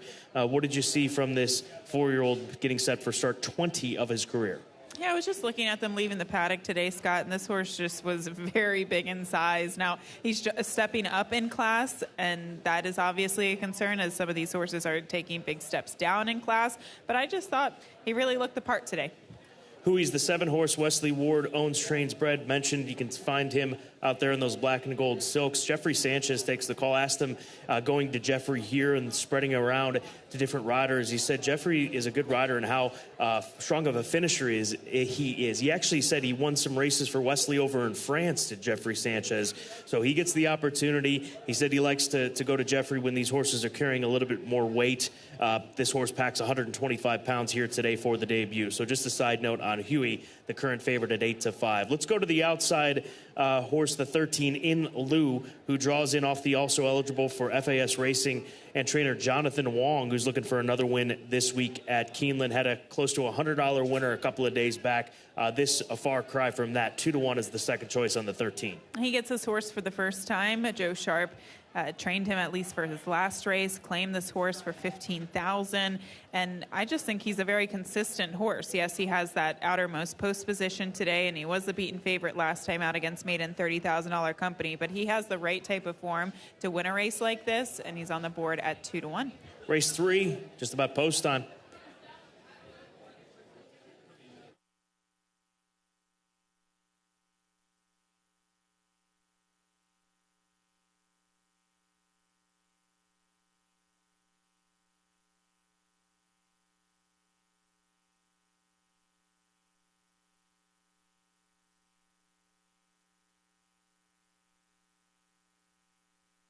Your attention, please. A late scratch in Keeneland's third race, scratch number 3, Mo Snow. Late scratch in Keeneland's third race, number 3, Mo Snow, scratched by the stewards on the advice of the veterinarian.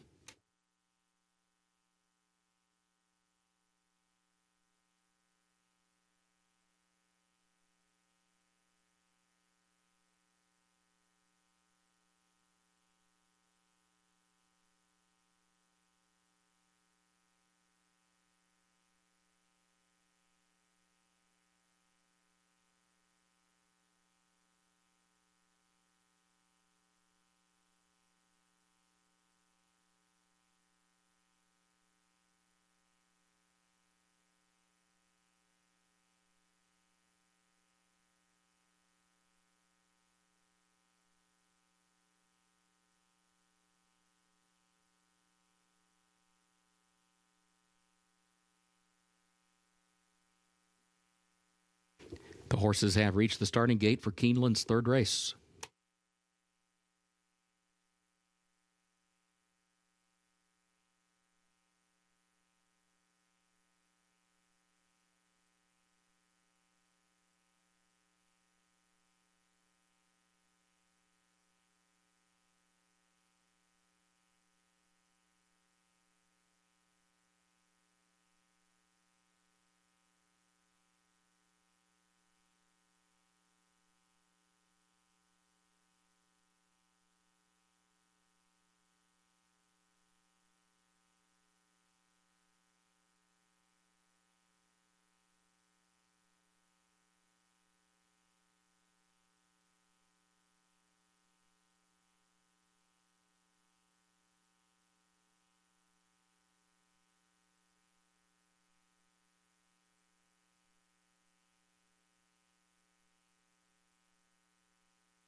Your attention, please. An additional late scratch in Keeneland's third race, scratch number 13, In Lieu. Late scratch, Keeneland's third race, scratch number 13, In Lieu, scratched by the stewards on the advice of the veterinarian.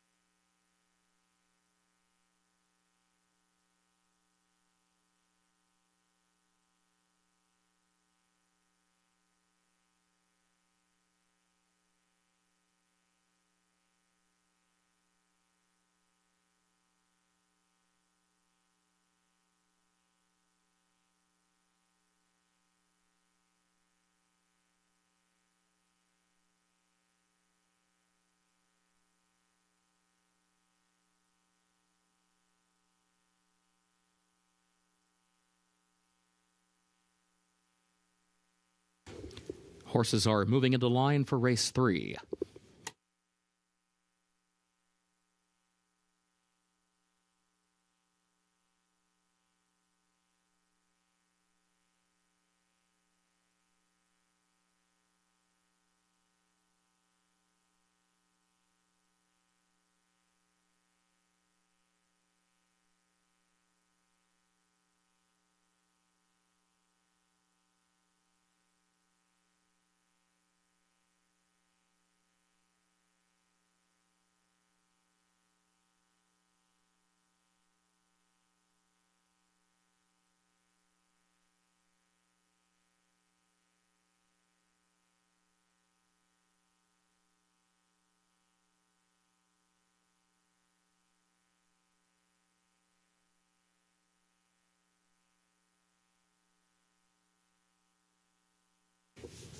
They are at the post.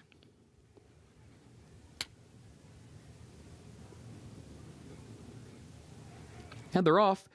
Chow Mein bounds right into stride. Hocus is there far outside, and here's Shackles Fly. Shackles Fly moves up the inside. Hocus far outside. Now Hui in between that pair moves up to second, now to challenge for the lead. Chow Mein going to settle back into fourth up on the outside. Kick Rocks Kid is in fifth down toward the inside. Midway Miracle is in sixth. Silvestre a wide seventh. Onto the far turn. Booyah, eighth in between horses. Dom Gervasio is in ninth.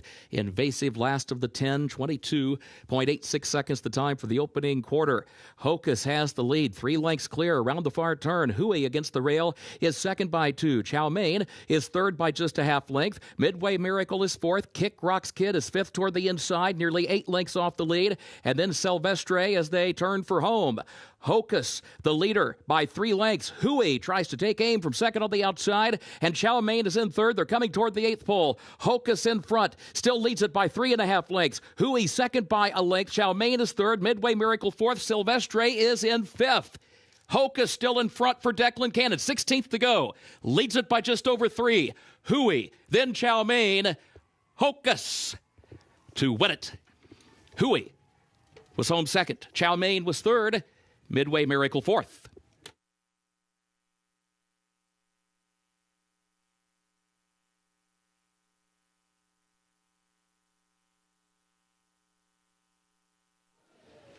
He was worth the wait, the 6-year-old Hocus on debut, able to outrun the favorite to the turn and open up on him, and that ended up being the difference here as Hocus wins for Michael Thompson, trainer, breeder, owner. Everybody's worried about those outside post positions, but it didn't matter. This horse breaking from the outermost post position today, showing speed, taking the field gate to wire to get the debut win at 8-1, 14-7-11 across the finish line.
The unofficial results of Keeneland's third race. Number 14, Hocus was first.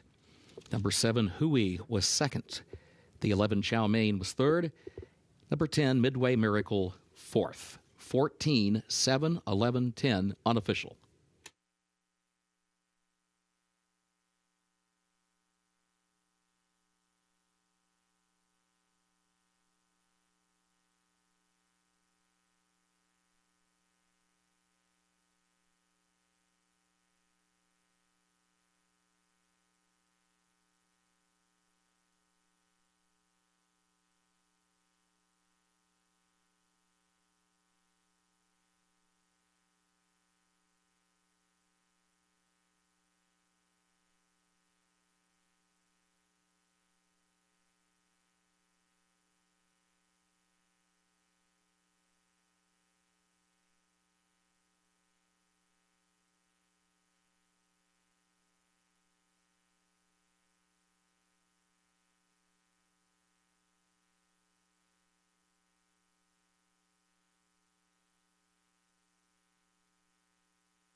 In the winner's circle for Keeneland's third race, the unofficial winner, number 14, Hocus, Michael Thompson.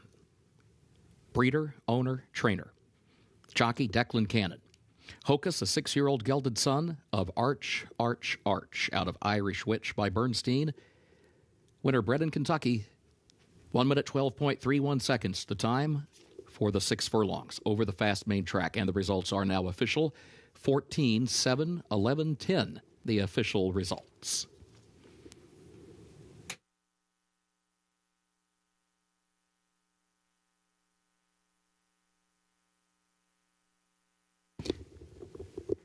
Keeneland's 4th race upcoming, doubled in pick 3 wagering. Start of the pick 6, no carryover. Turf is listed good, rail at 20 feet today. A reminder, contrary to the program, the 6, Freedom Speaks, does not receive Lasix. No changes in race 5. 6th race, the jockey for number 6, Arno, Rafael Mojica Jr. 6th race, number 6, Arno, the jockey, Rafael Mojica Jr. 7th race, the Palisade Stakes, scratch the 11, New York Thunder. 7th race, scratch the 11, New York Thunder. A reminder, number 13 draws into the race. 13, Olazabal will run. There's a jockey change on the 9, Storm Daddy, Edgar Morales. That's the 7th race, number 9, Storm Daddy, the jockey, Edgar Morales. 8th race, the Grade 2 Beaumont, presented by Keeneland Select. No changes. 9th and final race has no changes. Main track fast, turf good.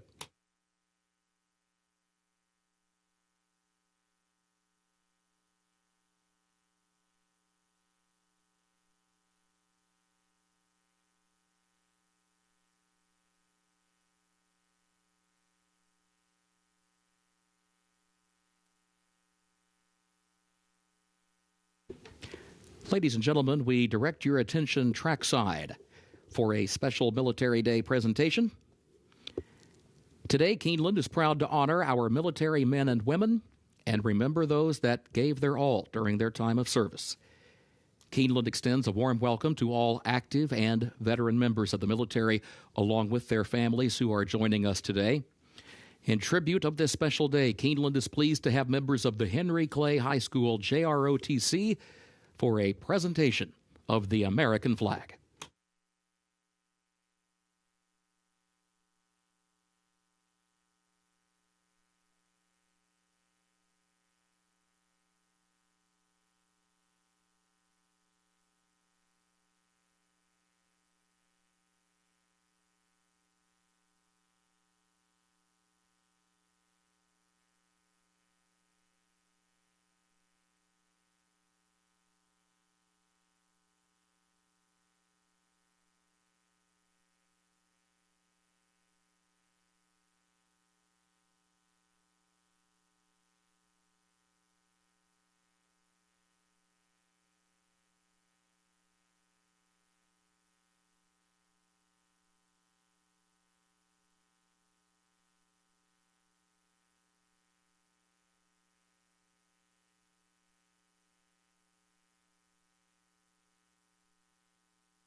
Keeneland welcomes the director of the University of Kentucky's Opera Theater, Dr. Everett McCorvey, to lead us now in the singing of God Bless America. God bless America, land that I love. Stand beside her and guide her through the night with the light from above. From the mountains to the prairies to the ocean, white with foam. God bless America, my home, sweet home. God bless America, land that I love. Stand beside her and guide her through the night with the light from above. From the mountains to the prairies to the ocean, wide with foam.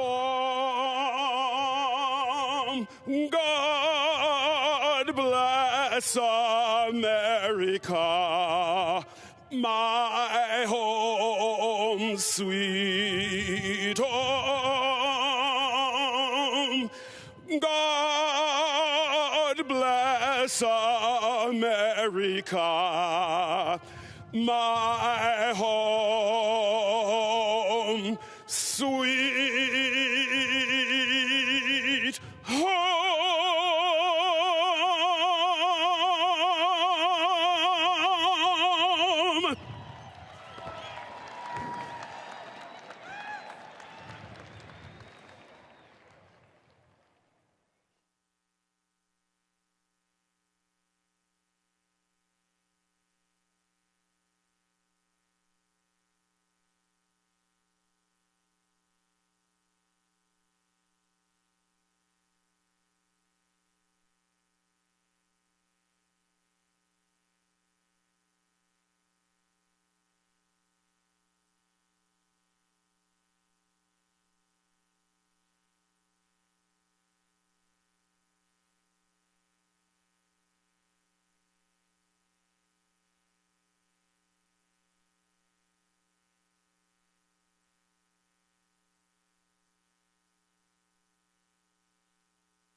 Race number 4 here at Keeneland Racecourse coming up in 12 minutes. Back onto the grass course. Very good allowance race. These are stakes quality fillies, and we're looking at the number 5 horse. Also looking at the camouflage saddle cloths here for this race. So another great gesture on Military Day at Keeneland Racecourse. That's Bubble Rock.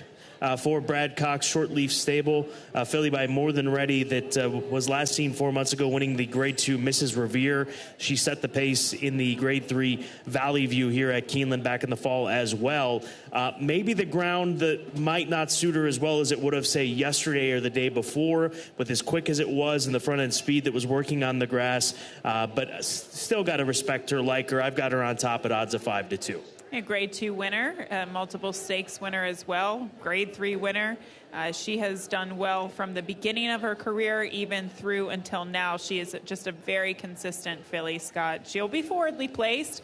I am curious to see if she makes the lead over the 3 Breeze Rider.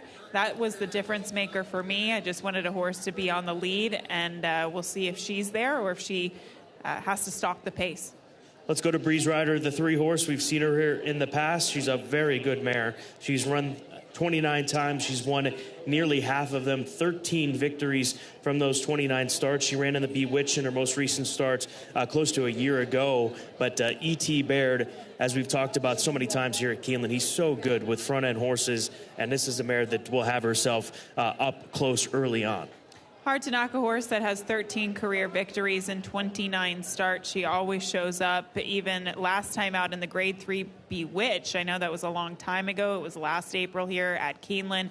But she continued her speed up to 1.5 miles. I definitely think she's better at 1 mile or 1 1/16. E.T. Baird, we know his MO. He's going to go to the lead and see how far this mare can take her.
The horses are entering the track for Keeneland's fourth race. The Blackwood, an allowance for fillies and mares age 4 and up. 1 mile over the turf listed good, the rail at 20 feet.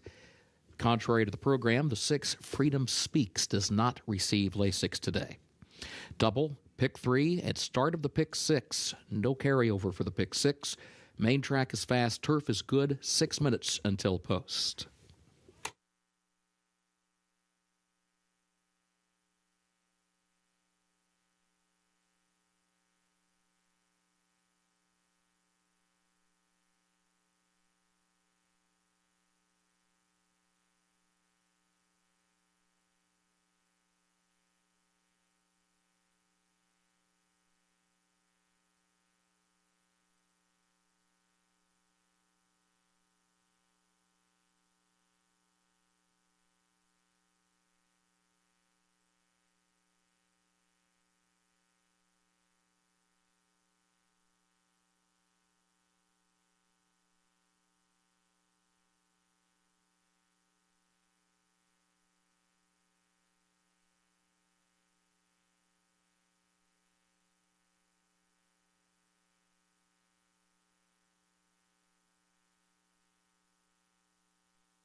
Four minutes away from the fourth race on today's program, and here's the 2 Gams Mission getting a warm-up under Tyler Gaffalione for trainer Cherie DeVoe. And this horse, it comes out of a tough grade 2 last time out in the Hillsborough. It was her first race since June of last year, and she didn't get out of the gate very well, and then she just kind of never made up the ground that she had lost, and we didn't see that typical turn of foot by her. Usually she can close from off the pace. She was not able to do it, but that was a tough field. She lost to a filly by the name of Shanti Sara on the return to the races as well. I'm not saying that this is an easy field, but I do think it's easier than what she faced last time out. She's a grade 3 winner.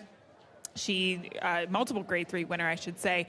She just needs that pace to materialize, and I do think that she gets it from both the 3 and the 5. Now, pace makes the race. You always, it can be difficult for these types of horses to get the right type of pace set up, but look for her to be closing late. The number 6 horse, Freedom Speaks, is another horse that's getting some action on the tote board at 9-2. This one ridden by Luis Saez. The blinkers coming off first time for Darian Rodriguez. And she hasn't raced since Keeneland of last year during the fall meet, where she actually went from turf to dirt.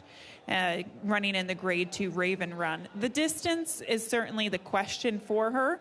The furthest that she has gone is 6.5 furlongs, and that was at Kentucky Downs. And sometimes we say that the 6.5 furlongs at Kentucky Downs translates really well to a mile anywhere else. Just because of the way that the course is configured, and the way that those races are generally run, the horses can come out of those races and perform nicely at a mile on a turf. So I kind of like her. I think this distance will be fine for her, but she'll have to prove to have a rating gear, as I don't think she has more speed early than the 5 and the 3. We'll see how the race plays out, as the 2 Gams Mission is your current 9-5 favorite.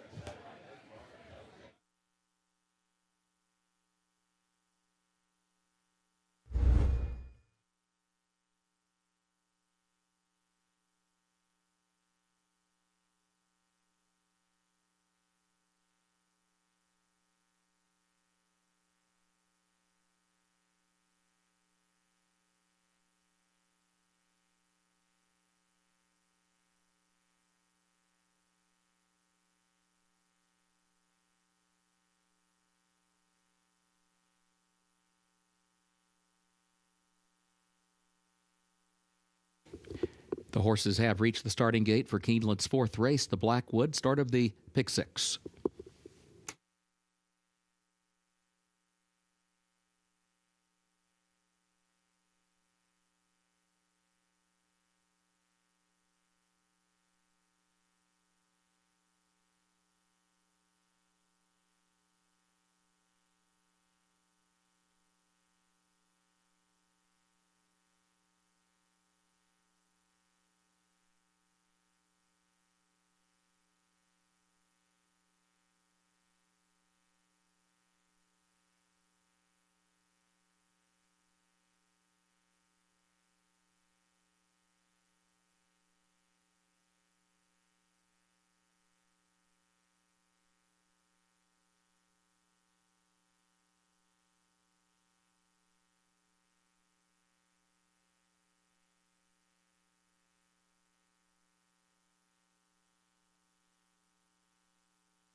They are at the post, and they're off.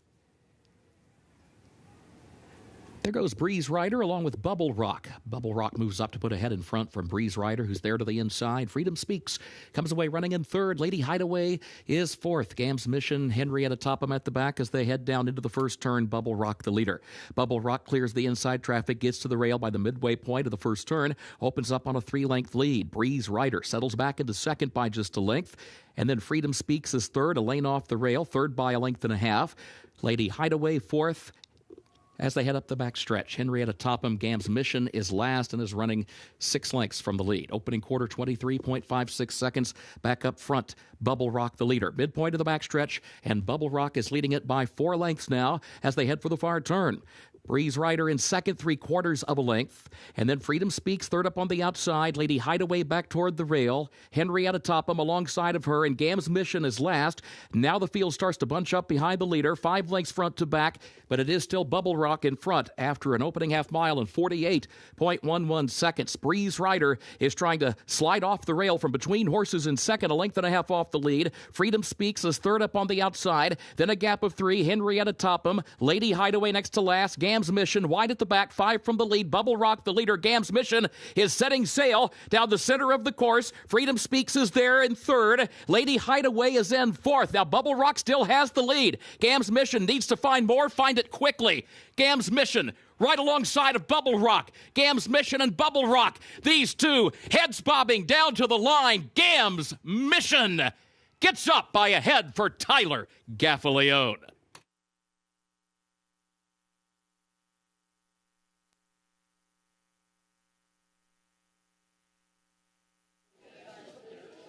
Trainer Cherie DeVoe took the nightcap last night here at Keeneland Racecourse and comes right back on this Sunday card with Gams Mission, who came running in those yellow silks for Lazy F Ranch, running at the pace setter Bubble Rock, who did everything she could out on the front end, but comes up just short. Gams Mission closing from off the pace. She did what she's been known to do with that quick turn of foot. She gets up for the victory, but a narrow finish over the 5 Bubble Rock.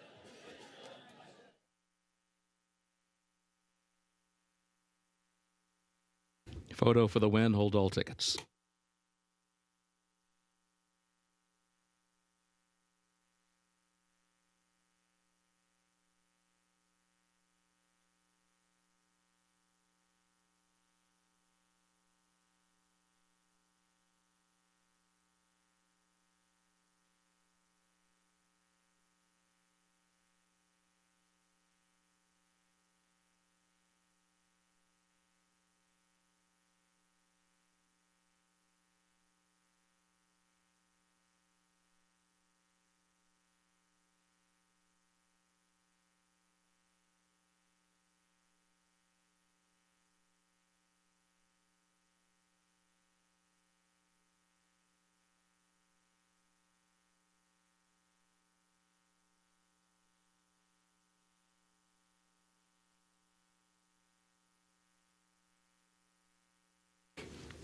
The unofficial results of Keeneland's fourth race: 2 Gams Mission was first, 5 Bubble Rock second, 1 Lady Hideaway third, 6 Freedom Speaks fourth. 2516 unofficial.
Results are official for Keeneland's fourth race, the Blackwood. The official winner, number 2 Gams Mission.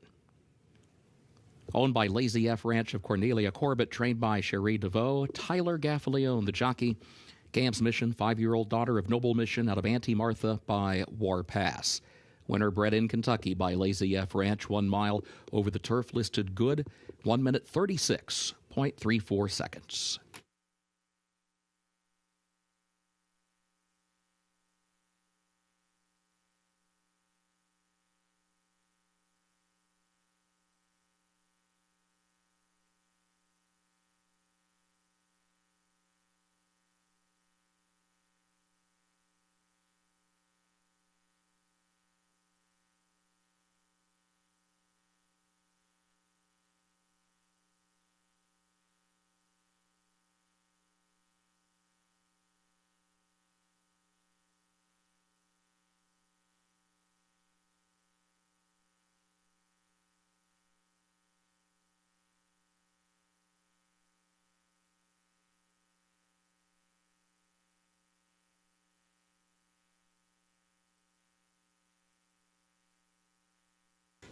In the winner's circle, the Blackwood Trophy presentation to the connections of Gams Mission.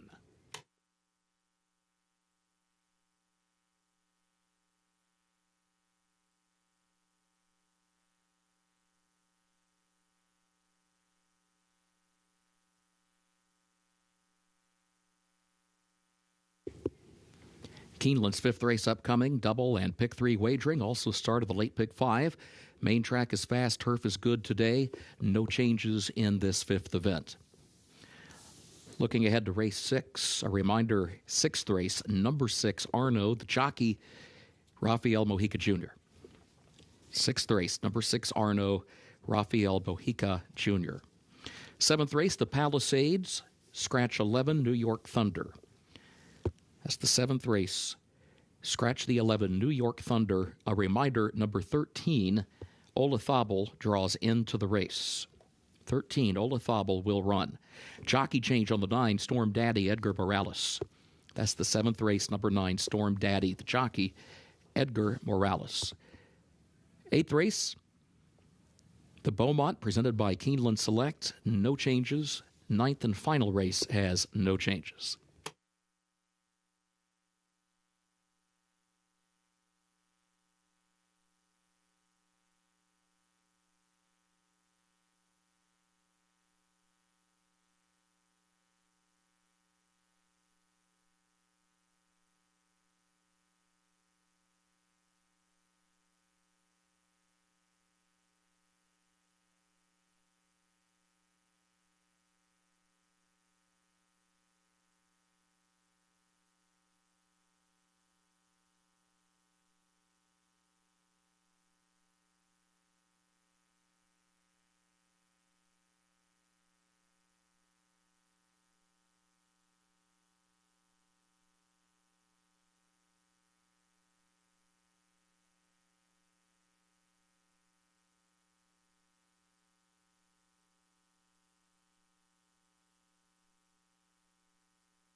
Getting set for the late pick 5, beginning here with race number 5, 50-cent minimum wager, final 5 races of the day, and a good way to start things off. This is a second level allowance race going 6.5 furlongs, quality runners here. The favorite is the number 8 horse, who we'll get to in a moment. That's Under Oath for Windstar Farm. Remuda, the number 1 horse for Godolphin and Owen Hardy, is my top selection. Ran some wickedly fast times at Tampa Bay Downs in his last two starts at the end of November at the age of 3, and then his only start at the age of 4, won by 3 lengths, won by 7 lengths respectively. He's won his last 3. He broke his maiden going around ground on the turf course. I think he just simply outclassed him on that day. Looks like he's going to be a better sprinter. Inside draw, Tyler Gaffleone, 9-2, a phenomenal price on the Godolphin homebred, and we'll see how he fares against this step up in class today. He's very fast. He even proved to have a little bit of a rating gear 2 starts back at Tampa when he chased the pace early and then just dominated the field by 7 lengths. But Scott, he draws the rail today, 6.5 furlongs. It wouldn't be that big of a concern if there wasn't so much pace in the race. The 2 has speed, the 3 has speed, the 4, Peaceful Waters, might be the fastest of all. It just goes on and on and on. I wonder if he can take that added distance and the added pace pressure. We'll find out. So let's go on to the 2 horse that's top of the charts for Raroma Stable and Brian Lynch, McLean's Music Gelding, who kicked off his career with a couple of wins. Then they stretched him out in the Ellis Derby. Not quite as effective on that afternoon last summer over at Ellis Park. But he looked like he had a lot of talent earlier in the year. He won first time out, then he came back to face a tough allowance field in his second start at Churchill Downs. He won that really easily, and then they wanted to stretch him out in distance in the Ellis Park Derby. He clearly can't go a distance of ground. But honestly, he will have the same issue as the one Remuda. He has been on the lead. He has been fast. He hasn't ever really shown a rating gear. So what does he do with the presence of so much pace in here? Well, that's the same with Peaceful Waters, the full horse. He's been a horse that's been on the go from the start of his career, really. From the get-go? From the get-go. I was looking for that. You Thank can rhyme. Thank on you the for, go, from the get-go. Thank you for saving me there. Peaceful Waters is who we're talking about, the 4. Comes out of the Tejano Twist run back in the fall last year. Tejano Twist has come on and been a really nice stakes horse for Chris Hartman here in the Midwest. But I think that he and the 1 are the ones that hook up in this race. I like them both. I've got 1/4 in here in an exacta in race number 5, trying to predict the top 2 finishers in this event. But Saez in the saddle. Luis knows how to ride this horse. He's ridden him to top 3 finishes in each of his last 3. He might be the fastest of all, honestly. He might be able to be faster than the 1 and the 2 towards the inside. He has been so fast in his 3/4 sprint races. So now at 6.5 furlongs, he might be even quicker, especially off the freshing for Alstall. And then Under Oath, the 8 horse Todd Pletcher, Windstar Farm, Pratt, 5-2 on the board right now. He's won 2 races from 5 starts. He was debuted in the Cape Trafalgar race. I mean, this is a while back. Cape Trafalgar has just not come on. We saw him run again this past week here at Keeneland Racecourse, for what that's worth, just throwing it out there. This horse has. I mean, he did win going 5.5 at Saratoga last summer. He's had 1 race this year.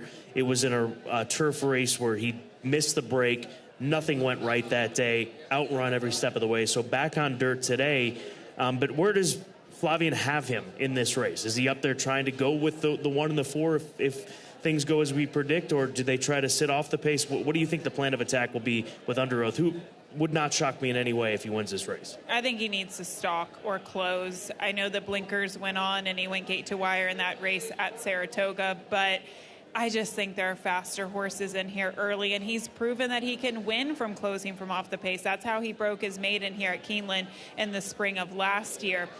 I kind of disagree. I disagree that he's the favorite right now. I don't know who should be the favorite, but he has a lot more to prove. His second win, his allowance win, was an off-the-turf race, and it was a 5-horse field, Scott. He really didn't beat much in that event.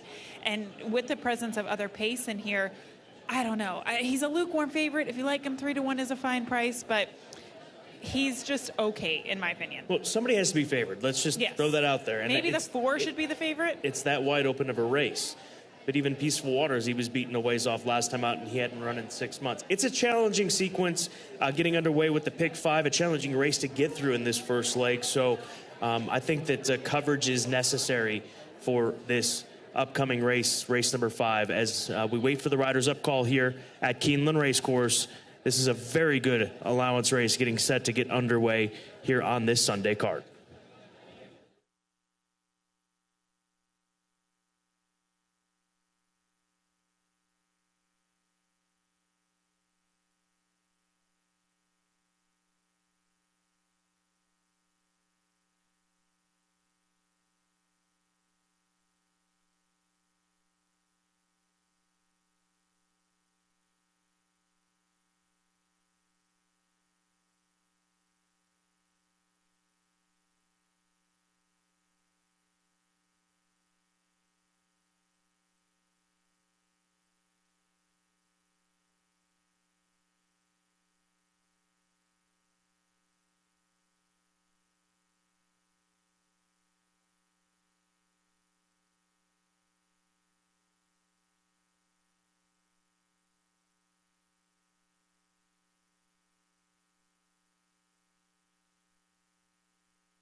The horses are entering the track for Keeneland's 5th race, the Milford Farm allowance optional claiming race for a price of $80,000. 4-year-olds and up, 6.5 furlongs over the fast main track. No changes in race 5. Double and pick 3 wagering featured here. Also the start of the late pick 5. Post time in 7 minutes. Main track is fast. Turf is good.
Looking at top of the charts, there was a moment over in the paddock where once the rider was legged up, Declan Cannon, and he got nearest the rail where all the patrons line up to watch these horses in the paddock, where he just didn't want to move forward. I don't know if it was just him being him. He didn't seem overly agitated, but he just definitely looked like a horse that was doing things and in control of the situation and wanted to be. Like I said, he didn't appear nervous, scared, any of that. He just did not want to move forward, but he's settled in. He's not gotten hot. That's another aspect of it. Just might be a habit that this horse has. And watching him now, everything looks good.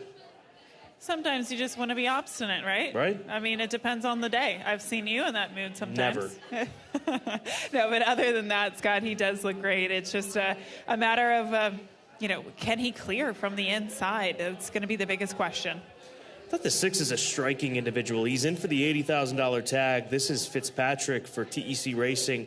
Just a big, stout chestnut. He's 5 years old. I'm sure that has something to do with it as well. Really a fully matured 5-year-old full horse, graduate of the Keeneland Horses of Racing Age sale last year. They bought him for $45,000. I love the way this horse looks, and I'm glad you brought him up. He was walking out of the track, and he just looked like a Trojan horse. He's gorgeous and very, very fit. He was chasing the pace last time out. I don't think he's going to find himself in that position today, and I love that they take the blinkers off to get this horse to relax from off the pace.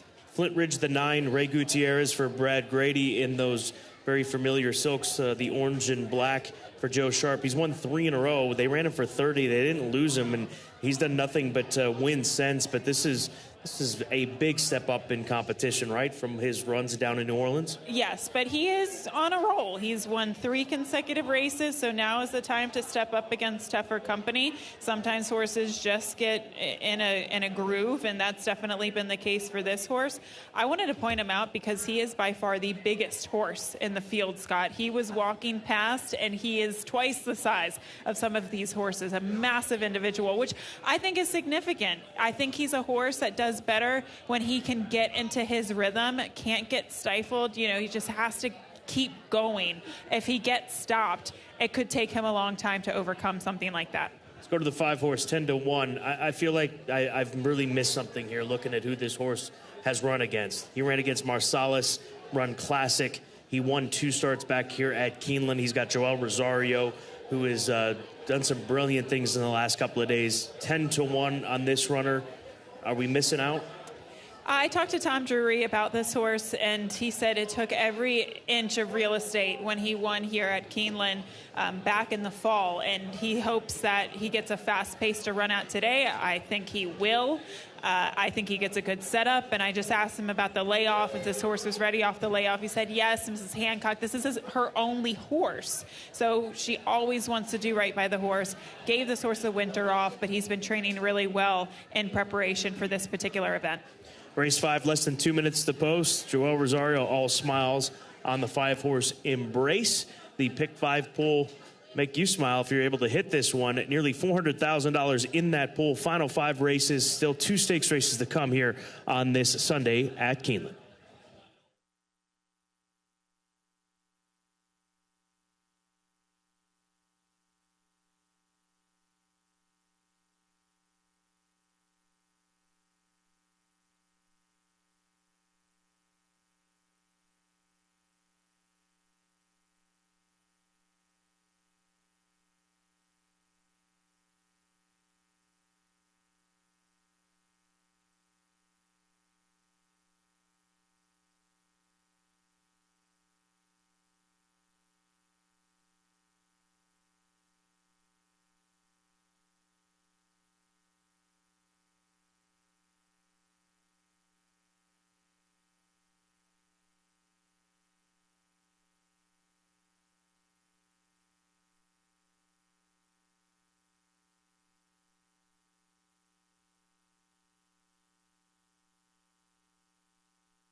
The horses have reached the starting gate for Keeneland's 5th race, the Milford Farm, start of the late pick 5.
They are at the post.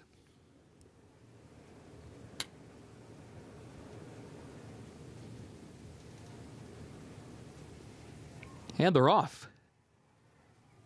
There goes Peaceful Waters out for the lead. Divine Leader there. Remuda kicks in down toward the inside. Peaceful Waters moves up, though, has the lead by a length and a half. Remuda goes second. Divine Leader third. Under Oath up close, far outside from fourth. Top of the charts, Elaine off the rail in fifth. Flint Ridge sixth out in the center of the track. Minnesota Ready travels behind that one toward the outside in the 7th position. Fitzpatrick is 8th between horses. And then Let My People Go, followed by Embrace, who's at the back 8 lengths off the lead. Opening quarter, 22.24 seconds. Onto the far turn, Peaceful Waters, leading Under Oath by a length and a half. Remuda is third, down toward the inside by 3/4 of a length. Divine Leader goes fourth. Flint Ridge is fifth. It is still 7 from the front as they round off the far turn. Top of the stretch, Peaceful Waters leads it by a length and a half. Under Oath comes at the leader again. Remuda looks for running room, but still third, still 3 lengths away down toward the inside. Peaceful Waters is challenged again by Under Oath. And then Divine Leader, Minnesota Ready, is going to run late. Fourth to third, still 5 lengths off the lead, looking toward the rail. Peaceful Waters has the lead, 16th to go. Under Oath comes at the leader again. Minnesota Ready is there down toward the inside. Peaceful Waters, Under Oath, Minnesota Ready at the line. Peaceful Waters in between horses, 116.76.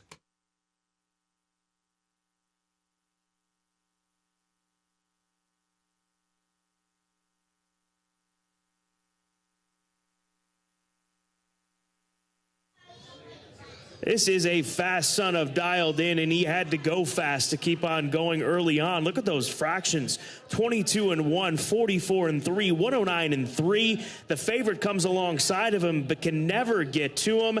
That is Under Oath. And then here comes the 10, and Corey Lannery, Minnesota Ready, getting himself in the photo for the second money. Yeah, we talked about a likely fast pace, a likely contentious pace. Well, it was one of those two things. It was a fast pace, but it wasn't contentious.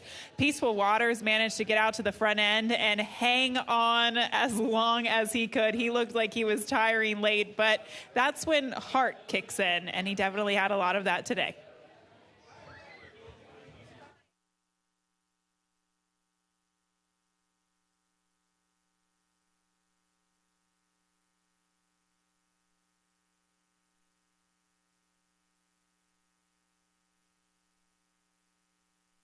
Photo for the win. Hold all tickets.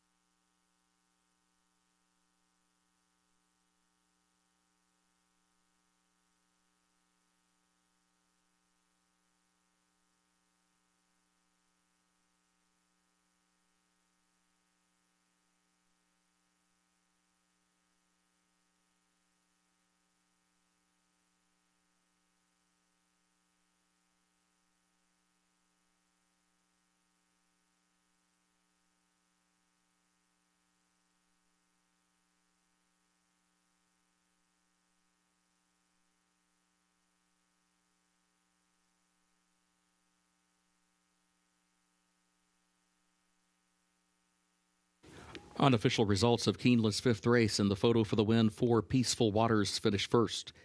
10 Minnesota Ready was second. 8 Under Oath was third. 7 Divine Leader fourth. 4-10-8-7 unofficial.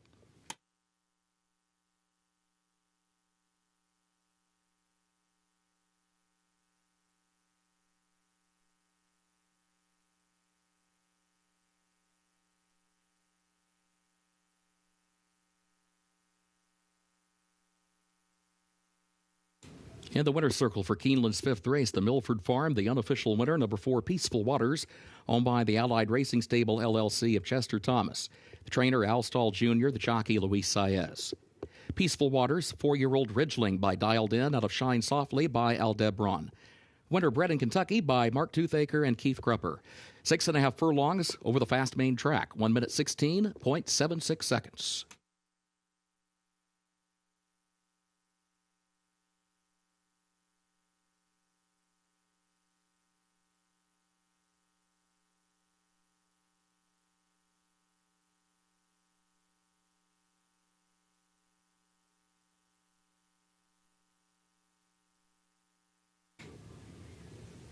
Results of race 5, official 4-10-8-7, the official results.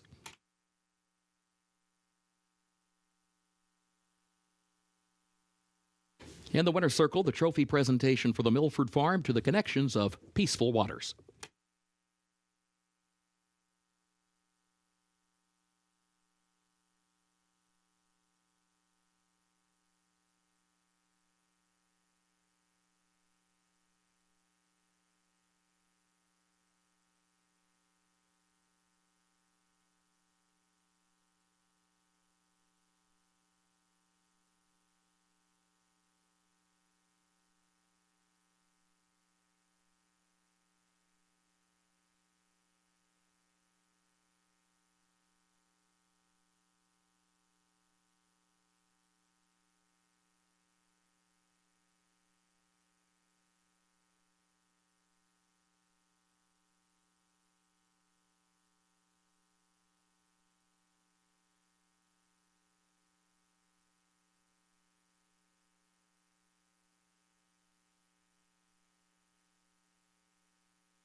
In conjunction with Military Day, Keeneland is honored to make a $5,000 donation to the Lexington Fisher House.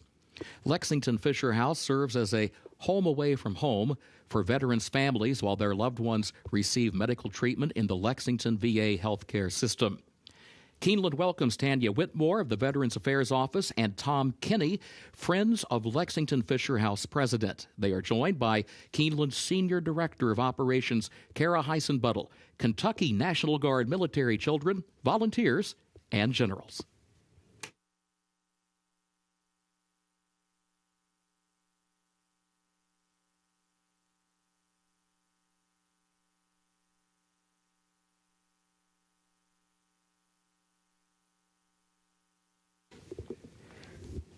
Keeneland's sixth race upcoming. Double and pick 3 wagering start of the late pick 4. Main track fast, turf good. Jockey for the 6, Arno, will be Rafael Mojica Jr. Number 6, Arno. The jockey, Rafael Mojica Jr. Seventh race, the Palisades, scratch the 11, New York Thunder. Seventh race, scratch the 11, New York Thunder. 13, Olathable draws into the race. 13, Olathable will run. Jockey change for the 9, Storm Daddy. That'll be Edgar Morales. That's the 7th race, the 9, Storm Daddy, Edgar Morales, the jockey. No changes in race 8, no changes in race 9.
Race number 6 up next here at Keeneland Racecourse. This 6th event starts the late pick 4 maiden special weight event. 4 straight 3-year-olds, and quite a good group, as you tend to see this time of the year, or any time of the year when it comes to the maiden races at Keeneland Racecourse. Magic Tap, the number 3 horse, 5-2 right now for Winchell Thoroughbreds. Ron Winchell and his team going to $450,000 to acquire this colt out of the Keeneland September sale in 2021. He's by Tappet out of a very productive mare. This colt's mother, American Story, the mother of 2 stakes winners, including American Eyes and American Gal, that multiple Grade 1 winner. This horse has put together some very fast workouts at fairgrounds, especially for the Steve Asmussen barn. Normally you'll see 1 bullet, 2 or 3 works back, but 3 consecutive, and then that maintenance workout for him. I think all positive signs for this almost white son of Tappet, Magic Tap. Steve Asmussen definitely knows how to get the most out of the sons and daughters of Tappet, and this horse has a beautiful pedigree, as you mentioned. Son of Tappet, but also that half to American Gal. You mentioned multiple grade 1 winner. She won the test and the Humana Distaff. Very, very nice filly that this horse is a half sibling to. So, you know, he really could be anything. I agree with you, Scott. He looks like he has a lot of natural speed, a lot of natural ability. Brighter days ahead is the 10 horse, a Gervin colt for Brad Grady, Joe Sharp, Tyler Gaffleone. Gervin, the stallion in which they raced together, Joe Sharp and Brad Grady, to a Grade 1 win in the Haskell Invitational. And Gervin did so well with this first crop that they moved him here to Central Kentucky after starting his stallion career down in Florida to the bigger market here in Kentucky. But he debuted against Instant Coffee up at Saratoga last year at the age of 2. And Instant Coffee had quite a productive recent couple of races prior to his most recent off the layoff, but did well at fairgrounds and is a nice colt in his own right. Well, he also made the lead going 7 furlongs as a 2-year-old in that maiden special weight at Saratoga. He looks like he has a little bit more left to give. You mentioned the strength of that race. Sometimes as 2-year-olds, Scott, horses just don't know how to reserve that speed, and maybe he has calmed a little bit off of that long layoff, but he should hopefully show speed from that outside post. The number 1 horse on the inside, Malibu Springs. Malibu Springs for Todd Pletcher. Here's another horse running today that'll be offered at the upcoming Keeneland April sale, Horses of Racing Age sale. He makes his debut today for Windstar and Sienna Farm. He'll be offered his hip number 38 on the 30th of April at the Keeneland Sales Pavilion with Elite Sales. We'll see what he's about here today, but a good pedigree, quality road out of the stakes-winning First Dam Marquee Miss. Yes, the First Dam was a multiple stakes winner. She was also a very fast sprinter, and you always, or at least I always, look to that, especially for first-time starters. How quick was the family on the bottom side? And the First Dam, the broodmare of this horse, was very, very fast. I think that's encouraging, especially considering some of the bullet drills that he's been posting, and with this rail draw. Brigade Commander, the 2-horse, Pratt, Dallas Stewart, Randy Bradshaw, and Commonwealth Stable and others come together with his hard-spun colt. Bred by Tammy Bobo, who has really bred some nice horses in recent years. This colt makes his debut. He's a Keeneland graduate as well, $325,000 yearling from the same sale that Magic Tap went through, the 2021 September sale.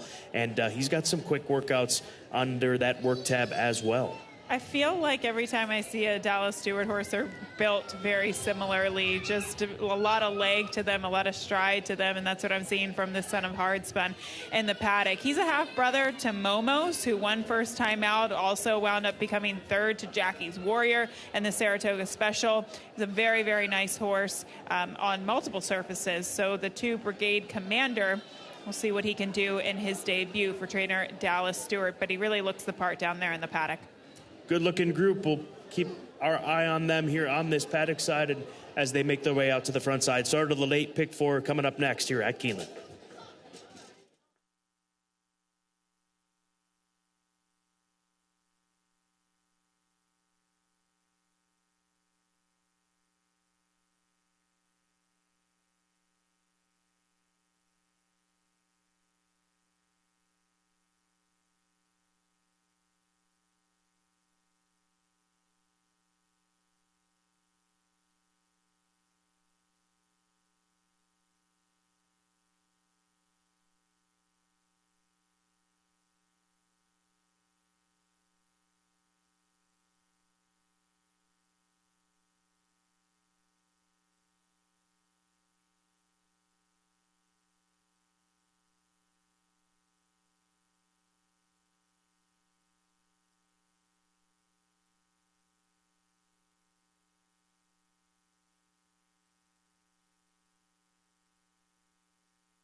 horses are entering the track for Keeneland's 6th race, the Dunbar maiden special weight 3-year-old 6 furlongs over the fast main track. Jockey for the 6 Arno will be Rafael Mojica Jr. Rafael Mojica Jr. rides the 6 Arno. Double and pick 3 wagering started the late pick 4. Main track is fast, turf good. Post time at 7 minutes.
There's a close-up look at Magic Tap, the still favorite at 2-1. Boy, was he a calm individual on the paddock side, walking around just easy as can be. And Steve Asmussen and his team put in a lot of work in schooling these horses in the paddock. Now, with the pony, he's gotten a little bit more energized. So we'll see how he does moving forward.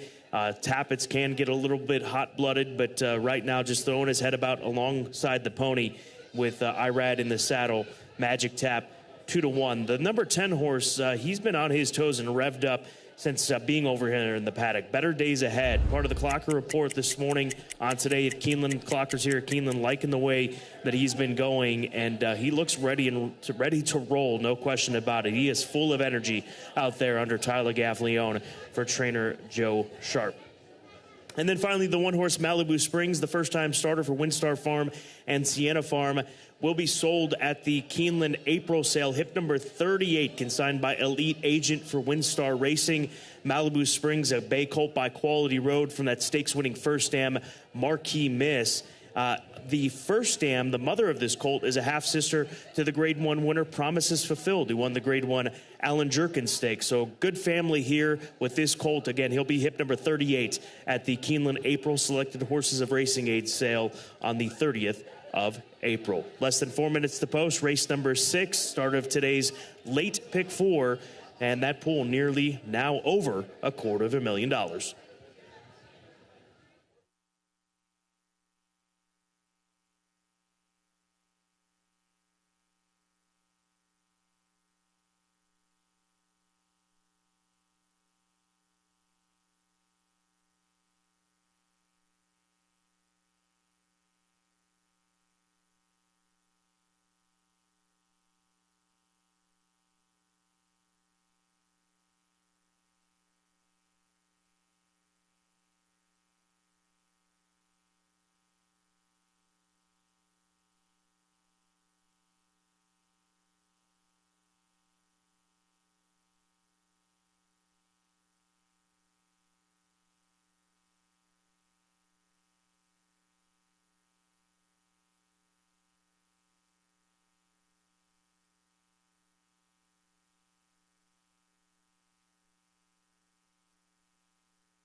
The horses have reached the starting gate for Keeneland's 6th race, the Dunbar, start of the late pick 4.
They are at the post.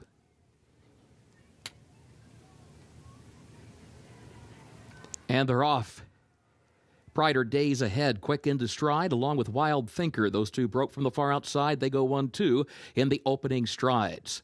Now Malibu Springs starts to kick in down toward the rail, moves up from 5th into 3rd. Saudi Crown up close from the 4th position, but caught to the far outside, headed to the far turn. Brigade Commander is 5th. Magic Tap is 6th alongside of that one, 4 lengths from the lead. Zed is 3 wide onto the far turn in 7th. And a gap of 3 more lengths back to Papa Alden, who's 8th. Arno is 9th. Deliberation, the distant trailer, 22.29 seconds the time for the opening quarter. Brighter Days Ahead, a 2-length lead around the far turn. Saudi Crown goes 2nd by a length. Malibu Springs is still back in 3rd, just over 3 lengths off the lead. Gap of 2 more to Wild Thinker in 4th. A gap of 5 more back of that one. Magic Tap has work to do from 5th. They turn for home. Brighter Days Ahead, the leader. Brighter Days Ahead leads it by 2 lengths. Saudi Crown is 2nd. 3 lengths separate the top 2. 1/8 of a mile to go. Wild Thinker 3rd. Now Saudi Crown kicks in. Saudi Crown now draws alongside, hits another gear, and takes the lead coming to the 16th pole. Saudi Crown, Florent Giroux. As soon as they asked him to run, he just blew right on by and will take the win. Saudi Crown to win it. Wild Thinker up for 2nd.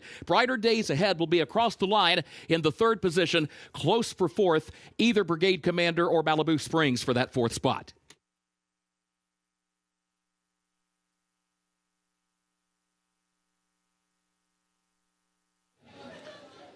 Saudi Crown, very impressive on debut. The gray son of the Kentucky Derby winner, Always Dreaming, had dead aim on the pace setter, Brighter Days Ahead, who maybe the pace caught up with him with those fractions that he set early on.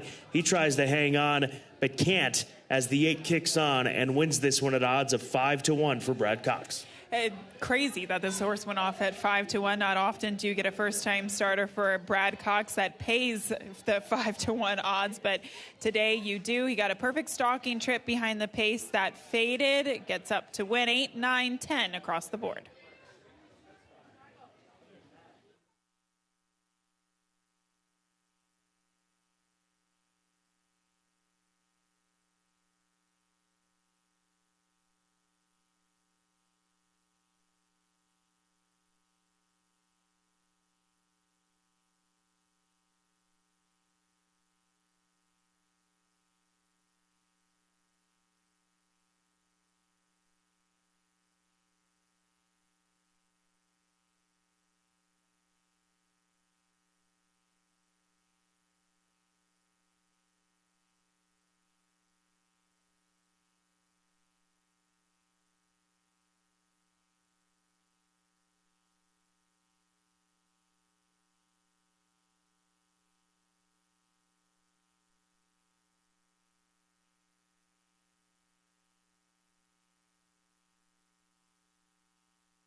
The unofficial results of Keeneland's 6th race. Number 8, Saudi Crown, was first. Number 9, Wild Thinker, was second. The 10, Brighter Days Ahead, third. The 2, Brigade Commander, fourth. 8, 9, 10, 2, unofficial.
In the winner's circle for Keeneland's 6th race, the Dunbar, the unofficial winner, number 8, Saudi Crown, owned by FMQ Stables Incorporated of Faisal Mohammed Al Akathani.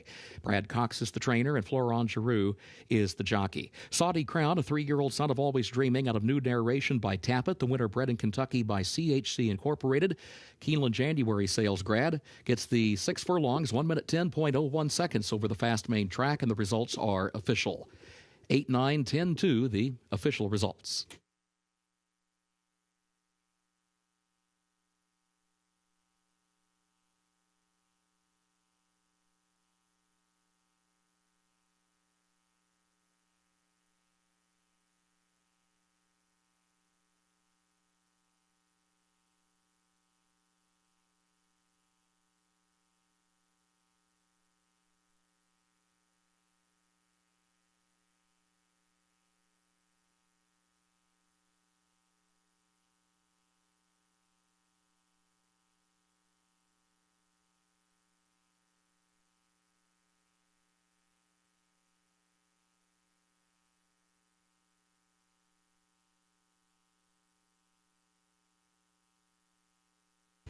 In the winner's circle, the trophy presentation for the Dunbar, presented to the connections of Saudi Crown.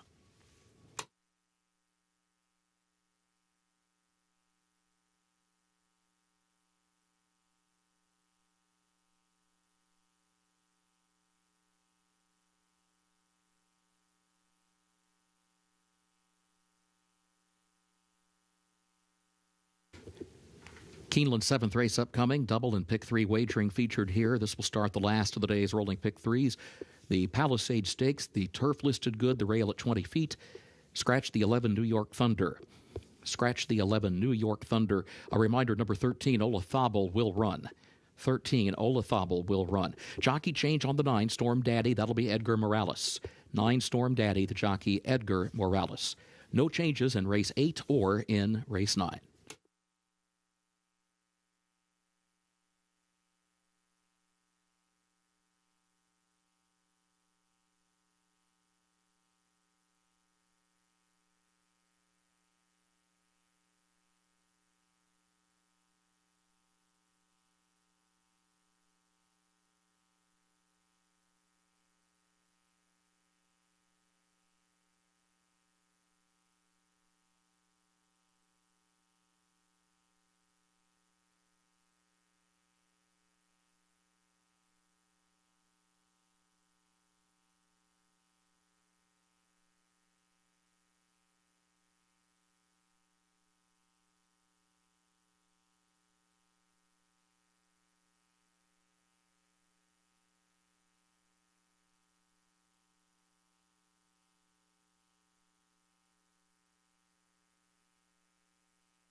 Some Sunday stakes action for you. The next two races are stakes. We start with the Palisade Stakes listed company, $250,000 for these 3-year-olds that'll be sprinting on the good listed turf course at 5.5 furlongs. Final pick 3 opportunity of the day will begin with race number 7. Crispy Cat, 5-1 on the board right now for Jorge Delgado. Ammo Racing, a British-bred son of Ardad, who came over here off of several runs between Ireland and Great Britain. Ran last year at Royal Ascot in the Norfolk Stakes, finished 3rd that day. Multiple group placings against top-level 2-year-old competition over there at Goodwood, the Curragh, Doncaster. I mean, this horse has traveled and traveled well, and he comes up from South Florida now to Kentucky. No reason to think that he's not going to fire another big run here today. 5-1 on the board, and Paco Lopez comes this way to keep the mount on this 3-year-old colt. Brilliant price, a beautiful price on Crispy Cat here in the Palisades. Yeah, we talk about this often, that European speed period doesn't always mean that these horses are going to come to North America and be on the lead.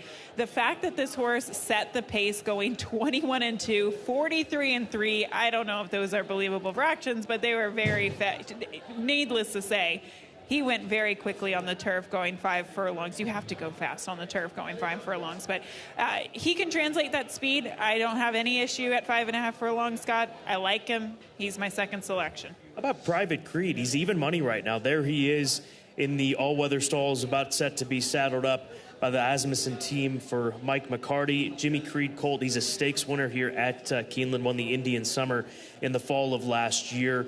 He was second behind, and the winner is over soft ground in the Texas Turf Mile at Sam Houston, and the winner in is that nice horse for Wayne Catalano and Susan Moulton. I like him. I'm a little surprised that he opened up at even money. I agree with you. We'll see if it changes as we get closer to post time, but I don't think any horse in here deserves to be a heavy, heavy favorite. Private Creed also, and I picked him because I like him, but he got a beautiful setup in the Indian Summer when he closed from off the pace. It was a very fast pace, and it collapsed. No Nate Hudson made the first move into that pace. He made the last move, and everything worked out for him. He's a horse that can find himself close to the pace, but today, Scott, I think he's going to try to make that slingshot move off of it under Joel Rosario. Bushido's the 7 Sayas is in the saddle, or is going to be in the saddle for this Toronto Invader. He's been here. He's had one workout on the grass course here at Keeneland Racecourse. Bushido started his career and went 2 for 2 at Woodbine at the age of 2. This will be the 3-year-old debut. Can't knock a horse who's unbeaten. He got some strong figures. He ran some fast times up there as well. We'll see how he progresses this afternoon for the Bushido Syndicate. I think the speed comes from Bushido or the 4 Crispy Cat, maybe both. And if one doesn't make the lead over the other, well, you have to like one of their chances. Bushido undefeated coming into this race. Wesley Ward at 6-1 in a turf sprint at Keeneland. None Hudson, is that real? I guess so. Look, I have tried to beat Wesley in most of these races, even some of the baby races, and I have my tail in between my legs right now. I am using this horse on every single ticket. I mentioned his last turf sprint here at Keeneland was in the Indian Summer. Fast pace, made the first move into that fast pace, and then just got tired. But he is a horse that can stalk. I anticipate a modest pace, all considering. I mean, let's consider it's a turf sprint, but a modest pace, he can stalk and go on from there. 6-1, None Hudson. Wesley Ward, he's won the 2 turf sprints that we've had this weekend so far with Love Reigns and Twilight Gleaming. Those fillies, now it's this colt's turn, a son of None Never, one of the best stallions in the world as it stands right now. Irish-bred son of None Never, Keeneland grad. Phenomenal race coming up. It's the Palisades, race number 7, 5.5 on the turf for the 3-year-olds.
The horses are entering the track for Keeneland's 7th race, 17th running of the Palisade Stakes. 3-year-olds, 5.5 furlongs over the turf listed good. The rail at 20 feet scratched the 11 New York Thunder. 11 New York Thunder is scratched. A reminder, 13 Olithable draws into the race. 13 Olithable will run. Jockey change on the 9, Storm Daddy. That'll be Edgar Morales. 9 Storm Daddy, the jockey Edgar Morales. Post time, 6 minutes. Now, the post parade for the Palisades. Number 1 is Two of a Kind, owned by K&R Racing Stable of Phil DeGuire, Town Branch Racing of Stuart Smith. Brian Lynch trains, and Julian Leperoux is the jockey. 2 Chiringo, owned by Harold Ventures LLC of Curtis Harrell. Seaside Racing of Forrest Harrell Jr., trained by George Weaver, jockey Irad Ortiz Jr. 3 Fade the Noise, owned by Michael Hoy, trained by Mike Maker, the jockey Frankie Dettori. 4 Crispy Cat, owned by Ammo Racing USA of Kia Jarobchin, trained by George Delgado. Paco Lopez is up. 5 Gaslight Dancer, owned by the Paradise Farms Corporation of Peter Proscia, owned by David Staudiker. Sky High Racing LLC of Harvey Diamond, Angelo Carlissimo, the trainer Mike Maker, the jockey Tyler Gaffalione. 6 Private Creed, owned by Mike McCarty, trained by Steve Asmussen, jockey Joel Rosario. 7 Bushido, owned by the Bushido Syndicate LLC of Susie Shoemaker, trained by Darwin Banak, Luis Saez to ride. 8 No-Nay Hudson, owned by Andrew Farm of Richard Brody, for the People Racing Stable LLC of Mike Morgan, trained by Wesley Ward, jockey John Velasquez.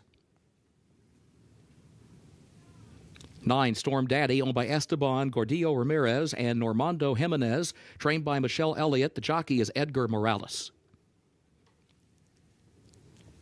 10 Golden Nugget, owned by North Star Racing LLC of Jack Wolf and others, trained by Brendan Walsh, the jockey Flavian Pratt. 11 is scratched. 12 is Damon's Mound, owned by Michelle and Cliff Love, trained by Michelle Lovell, jockey Gabriel Saez. And number 13, Olithable, draws into the race, owned by Douglas Miller and William Wargel, trained by Eric Foster, the jockey Florent Giroux. Post time, less than 5 minutes.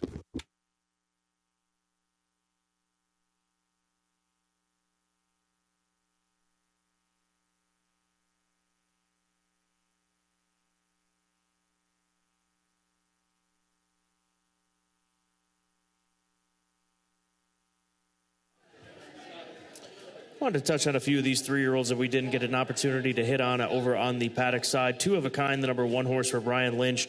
We've touched on this situational stat a couple of times this week. We'll do it again next week when we come back to racing for this barn. But Brian Lynch, when he tries horses on the turf for the first time, 21% winners. F5, if you joined us earlier in the week, was one of those horses that ran so well for him on the turf, moving over to the grass for the first time earlier this week. And here's a colt by Overanalyze that was 2 for 2 to start his career, ahead of the curve in the Tremont Stakes early on in that 2-year-old season of last summer. But he was 3rd in the Limehouse, 3rd in the Swale, 3rd in the Hutchinson Stakes, ran into General Jim and Super Chow, some good horses. So 2 of a Kind at a massive price of 53 to 1, and he's a half brother to a turf winner. So there are more than a few angles to use on a horse that would be well over $100 winner if he's able to win. But also you've got to keep in mind there are wagers that you can place in thoroughbred horse racing where the horse doesn't necessarily have to win. Place show wagering, also exactas, tries, and superfectas as we have available here in the Palisade Stakes. The number 10 horse to the outside, Golden Nugget for Brendan Walsh, the son of Mendelssohn, good-looking son of Mendelssohn for Brendan. Tries the grass yet again. He was second behind Crispy Cat. He's 14 to 1 off of that second place finish in the Texas Glitters. Who knows? You just never know. With a good listed turf course, maybe that will move him forward. Obviously, the answers will all come here in a matter of minutes, but Golden Nugget can't knock the way that he looks, and he was a $350,000 2-year-old last year is what North Star Racing purchased him for. So we'll see how he fares here this afternoon. And then Olithable, the 13, as Kurt mentioned, draws in off the also eligible. He's run against some good company as well. He was running against maidens like Two Eagles River at Churchill Downs last year. Two Eagles River, a nice horse for Chris Hartman, who just ran in the Grade 1 Arkansas Derby a couple of weekends back. So he's a big price of 41 to 1. But 8 to 5 on Private Creed. Can he pick up another stakes win? he sure looks as good as he ever has. There's no doubt about it for Steve Asmussen and Mike McCarty. The Palisades is coming up in less than 3 minutes.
The horses have reached the starting gate for Keeneland's 7th race, 17th running of the Palisades Stakes.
They are at the post.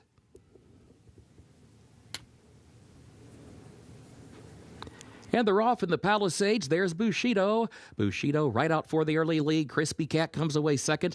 No Nay Hudson is outrunning in third. Storm Daddy fourth. Olathabala Wide fifth. Just to the outside of Damon's Mound, who's in the 6th position. Drops back toward the center of the pack now. Gaslight Dancer, 7th toward the inside. Two of a Kind, 8th against the rail. Golden Nugget is in 9th. Chiringo, 10th. Private Creed, 11th. And Fade the Noise is last. 21.12 seconds, the time for the opening quarter. Bushido, the leader. Bushido on top against the rail, a length and a half. Crispy Cat moves up the inside to challenge No Nay Hudson for second. Gaslight Dancer, fourth, swings off the rail. Still 5 lengths from the lead. Two of a Kind, 7 from the front. Bushido leads into the stretch. Bushido leading Crispy Cat and No Nay Hudson. Gaslight Dancer comes on from the outside. Bushido under pressure. Crispy Cat up the inside. No Nay Hudson is right there. Gaslight Dancer, then Two of a Kind in 5th. Gaslight Dancer comes forward for the lead. Two of a Kind is running on towards second. Gaslight Dancer in front. Gaslight Dancer to win the Palisades for Tyler Gaffalione. Two of a Kind was home second. And then Chiringo with a late run up the inside to grab third. 1 minute 2.71 seconds.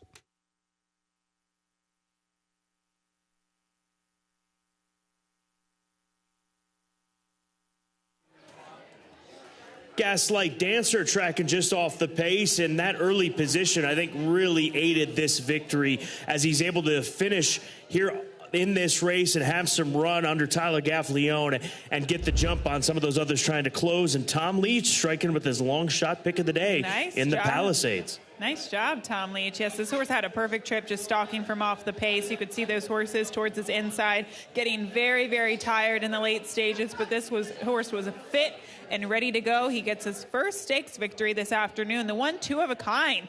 Big finish in second at 51-1. Photo for show. Hold all tickets.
The unofficial results of Keeneland's 7th race, the Palisade Stakes.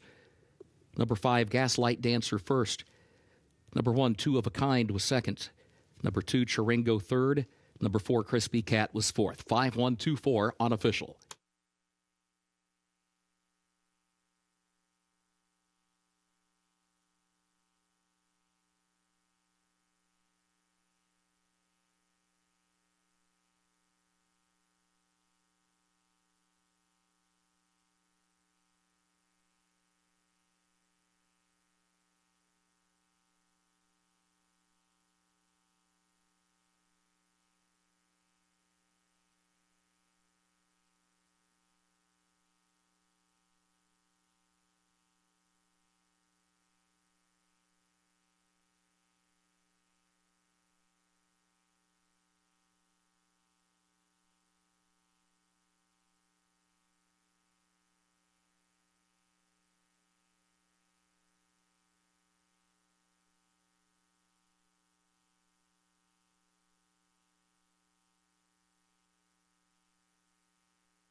Results of race 7 official. 5-1-2-4 the official results.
In the winner's circle, the official winner of Keeneland's 7th race, the Palisades Stakes, number 5, Gaslight Dancer.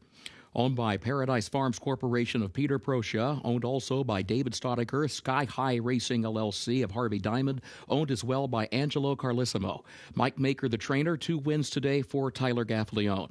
Gaslight Dancer, a 3-year-old son of City of Light, out of Raindrops Drop Tops by Medaglia d'Oro. The winner bred in Kentucky by Springhouse Farm. 1 minute 2.71 seconds for the 5.5 furlongs over the turf, listed good.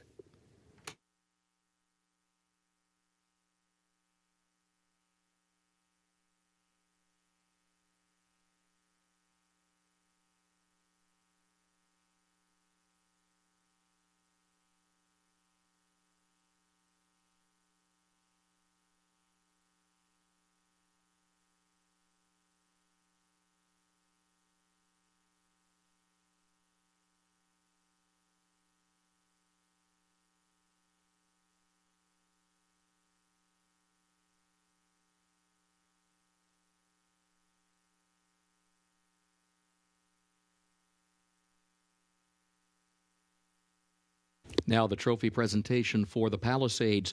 Danielle Bradbury, Big Machine recording artist and winner of the 4th season of NBC's The Voice, joins us today and presents the trophy to the connections of Gaslight Dancer.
Gaslight Dancer with quite a finish today in the Palisades for Mike Maker and Tyler Gaffalione. How key was that early position to get him to finish the way that he did? First off, all the credit goes to Mike and his team. They sent him over here ready to run, but he broke it early, got a nice spot on the fence.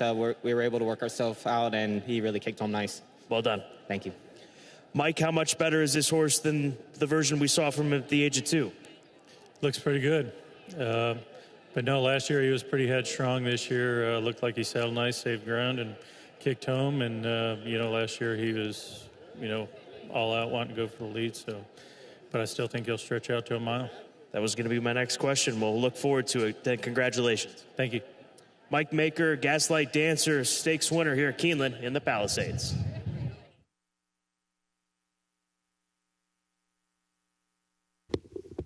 Thank you, Scott. Keeneland's 8th race upcoming, 38th running of the Grade 2 Beaumont, presented by Keeneland Select. Main track is listed fast. This will start the last of the day's rolling doubles. No changes in race 8 and no changes in race 9.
Grade 2 feature of the afternoon, the Beaumont Stakes, presented by Keeneland Select. 7 furlongs, $400,000 for the 3-year-old fillies in Key of Life. 2-5, 1-2 a moment ago.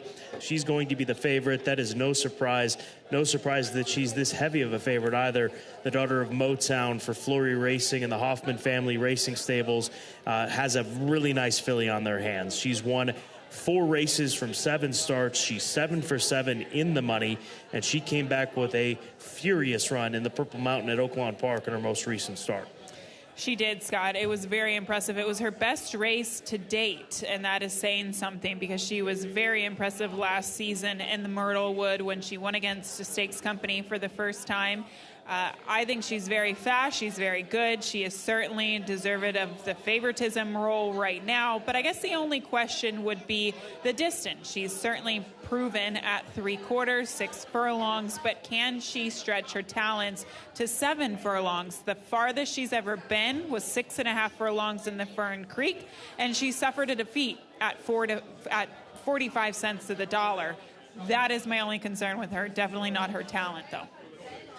Let's go over to your top play, the New York bred Invader. That is the number 3 horse, Stonewall Star, for Horatio De Paz, a winner of the Wide Country Stakes at Laurel in her most recent effort. She won by 11 lengths that day. I don't care what competition you're facing. That is not something that is easy to do. Saez gets the opportunity to ride her here today, and she's won her last 2 by a combined 17.25 lengths. I also think the inside post helps her a little bit. She's had outside draws many starts, and I actually think that this kind of gives her a jump on the other speed types in here.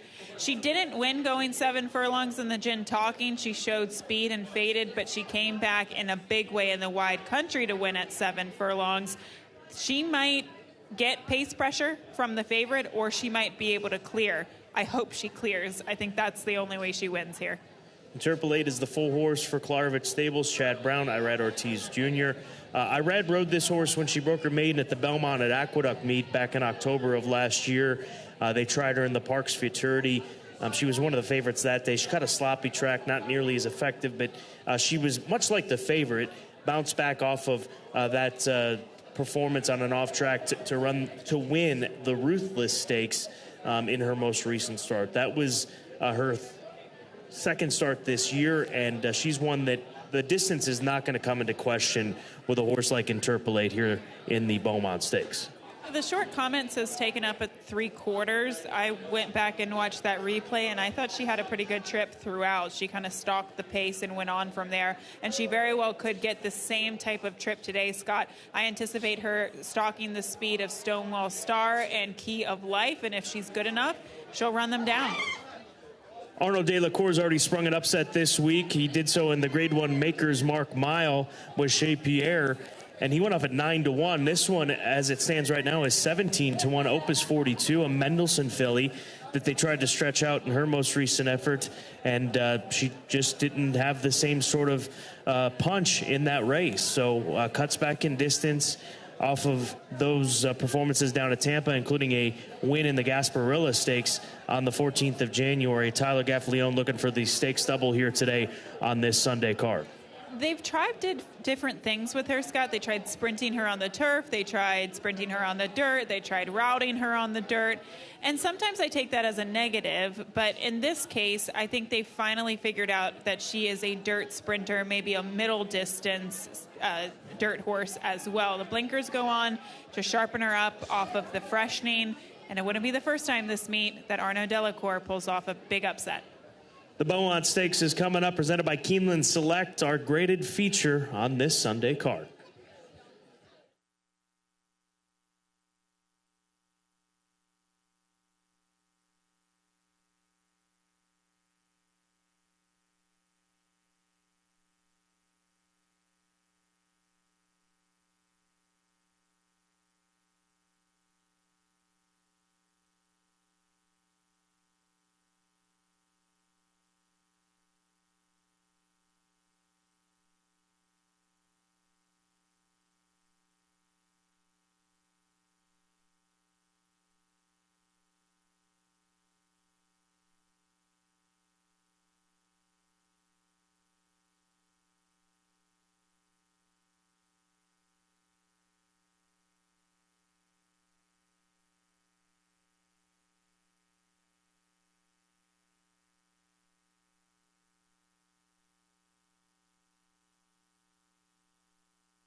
The horses are entering the track for Keeneland's 8th and featured race, the Grade 2 Beaumont, presented by Keeneland Select, 38th running of this stakes for 3-year-old fillies. Beard course distance about 7 furlongs. Main track is listed fast. No changes in race 8 or in race 9. Race 8 starts the last of the day's rolling doubles. Post time at 8 minutes.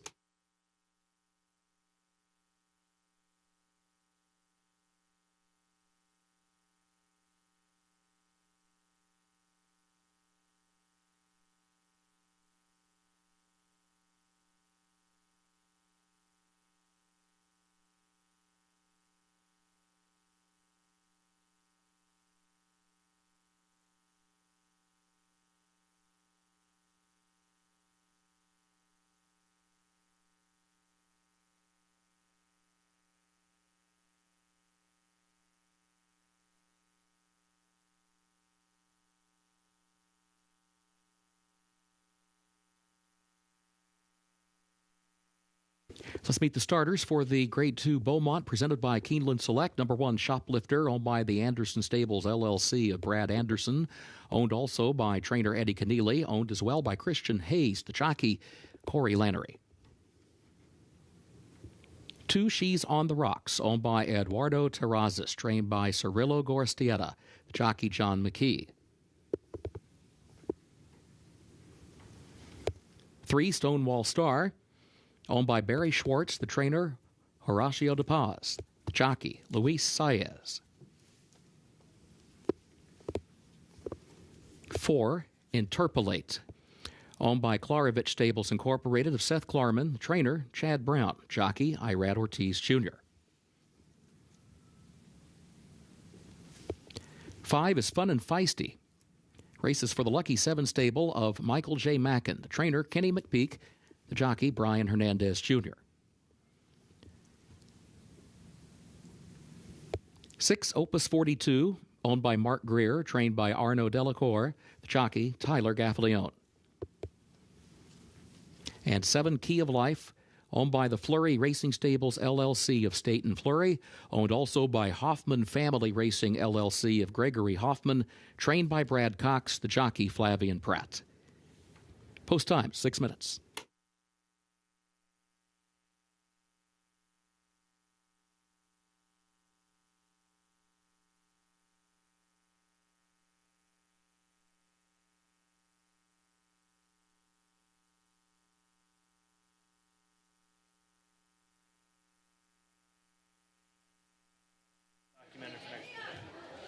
Grade 2 Beaumont is coming up next, presented by Keeneland Select. Shoplifter's the 1. She was an anxious filly down here in the paddock, maybe taking a little of the edge off, just getting moving, which can happen with these horses, but just wanted to see how she was doing following the way that she was behaving down here. But she's been pretty battle-tested against some good runners. In fact, she ran in the Breeders' Cup last year.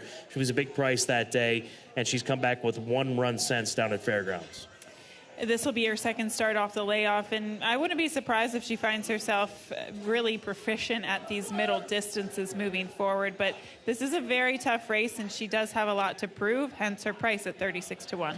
Opus 42, the Mendelssohn filly. You spoke to Arnaud Delacour, her conditioner, looking for his second stakes win this weekend at Keeneland. What was the comments that he gave you?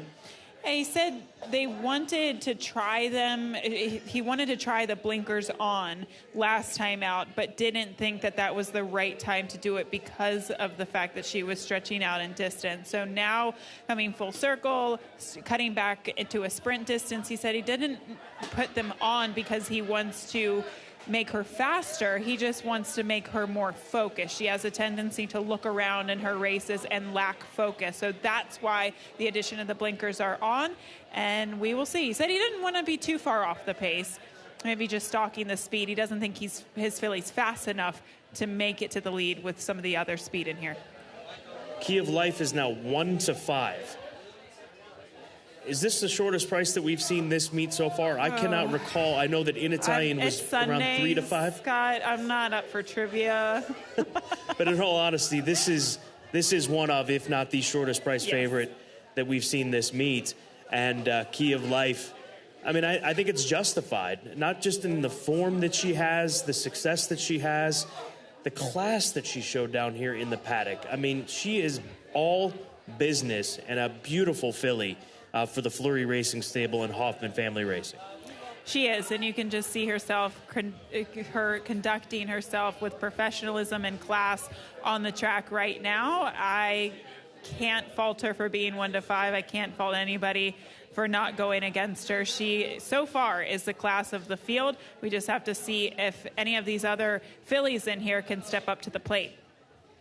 Grade 2 Beaumont, presented by Keeneland Select. Coming up next, our Sunday feature.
The horses have reached the starting gate for Keeneland's 8th and featured race, 38th running of the Beaumont, presented by Keeneland Select, Grade 2.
They are at the post.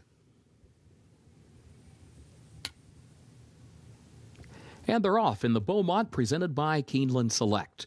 There goes Key of Life, alertly into stride from the far outside. Key of Life goes right to the front as they head up the chute and head on to the back stretch. Leads it by a length and a half, starts to work down toward the inside. Opus 42 is on her outside now in second. Stonewall Star is third in between horses. She's on the rocks as fourth. Interpolate alongside that one in fifth. Break of 3.5 more lengths back to the two trailers. Shoplifter just to the inside of Fun and Feisty. 22.24 seconds the time for the opening quarter. Key of Life is the leader and leads at a length and a half. Stonewall Star sneaks up the inside to challenge Opus 42 for that second spot. Then a break of nearly 5 more lengths. Interpolate is fourth on the outside a half length. She's on the rocks, drops back a spot into fifth, followed by Shoplifter in sixth position around the far turn, and Fun and Feisty is last.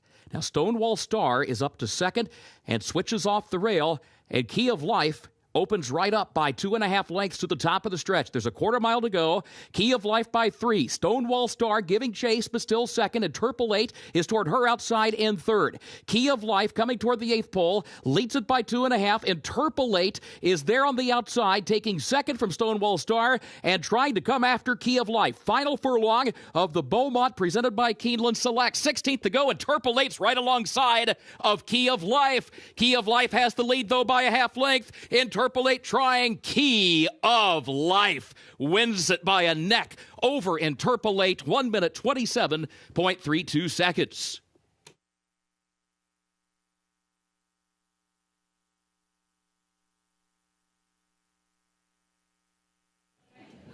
Some more sizzling fractions on the dirt course today at Keeneland Racecourse. This set by Key of Life, and for a moment it looked like they were going to start catching up with her because the full horse Interpolate and Irad Ortiz Jr. are coming to her outside. Even right here, it looks like the 4 is going to get to her, but the 7 digs in under Flavian Pratt for Fleury Racing, Hoffman Family Racing, and trainer Brad Cox. I think that's also Key of Life's action. She's almost like a rocking horse. She has a lot of movement by how she travels, but she was all heart today. She pinned her ears back as she felt the presence of the 4 come to her in the late stages, but she dug in to hold off. These 2 fillies were several lengths in front of the third place finisher, which was Stonewall Star.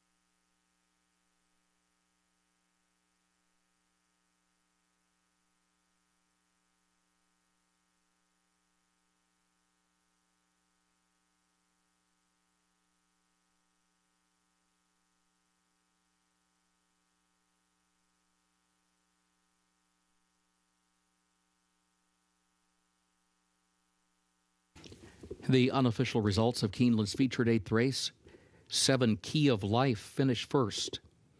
4 Interpolate was second. 3 Stonewall Star was third. 2 She's on the Rocks was fourth. 7-4-3-2 unofficial.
Results of Keeneland's 8th race official. 7-4-3-2, the official results.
The official winner of Keeneland's featured 8th race, 38th running of the Beaumont Stakes, presented by Keeneland Select Grade 2. 7, Key of Life, owned by Fleury Racing Stables, LLC of Staten Fleury, owned also by Hoffman Family Racing, LLC of Gregory Hoffman, the trainer Brad Cox, the jockey Flavian Pratt. Key of Life, a 3-year-old filly by Motown out of Long Ride to Wisdom by Harlan's Holiday, bred in Kentucky by Morrow Bloodstock International Incorporated. Beard course distance about 7 furlongs, 1 minute 27.32 seconds.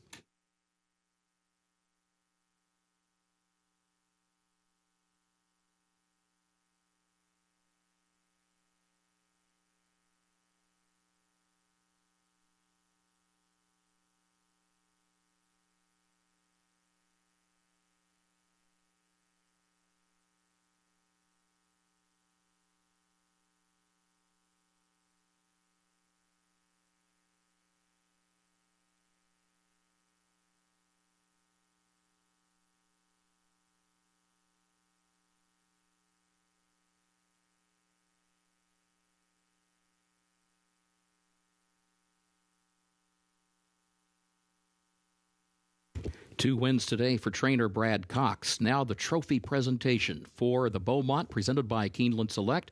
Keeneland Select member Jimmy Tudor presents to the connections of Key of Life.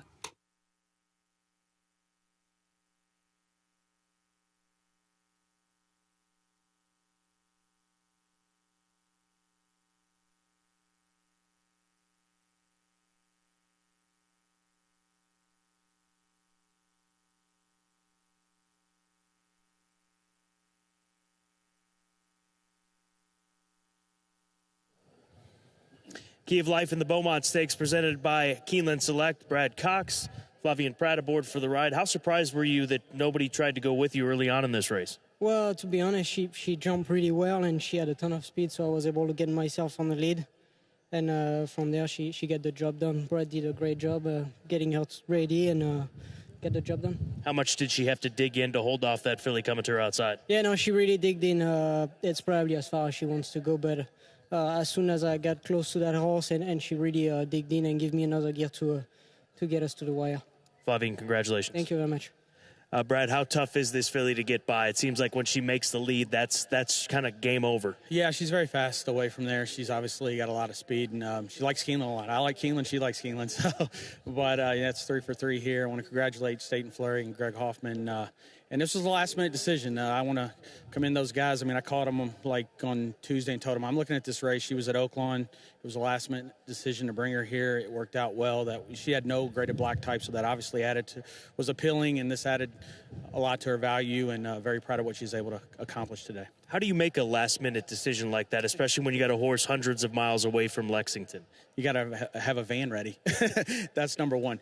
Listen, at the end of the day, I mean, it was a race I thought she fit with, just basically handicapping who we thought may go. Obviously, the public showed that she was the favorite, and it worked out. Look, I mean, it was the last eighth of a mile, sweating it out. I don't know how much further she wants to go or if she wants to go any further at all. I think she's probably better at 3/4, 6.5, but glad to get the victory today. Congratulations here, and well done on a big weekend here at Keeneland. Thanks, Scott. Appreciate it. Brad Cox, Key of Life, getting it done in the Palisades.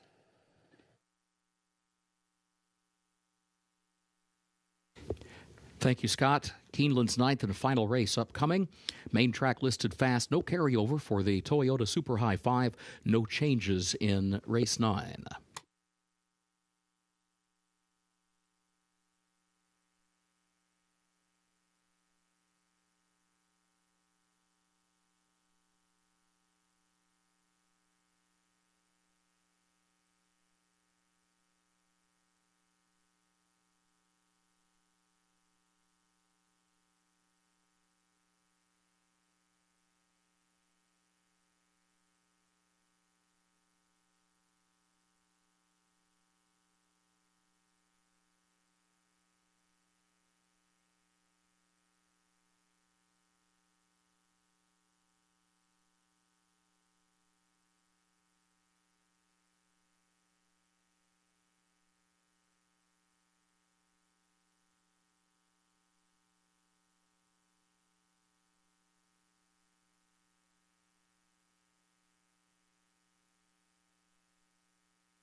Your attention, please. A late scratch in Keeneland's ninth and final race. Scratch number 3, Lamasco.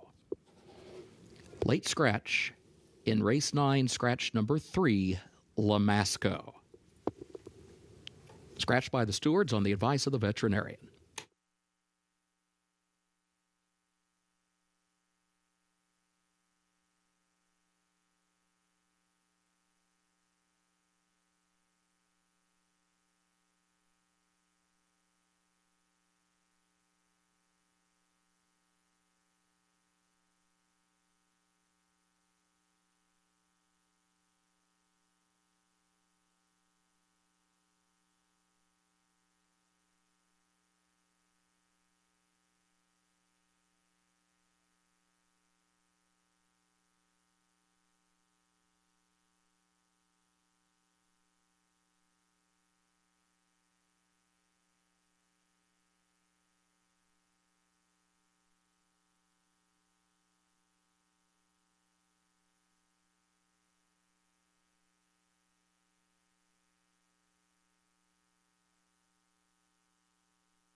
We close out this race week with race number 9 at Keeneland Racecourse. We'll be back at it for 5 days starting on Wednesday. 8 race card on Wednesday, so we look forward to welcome you back out.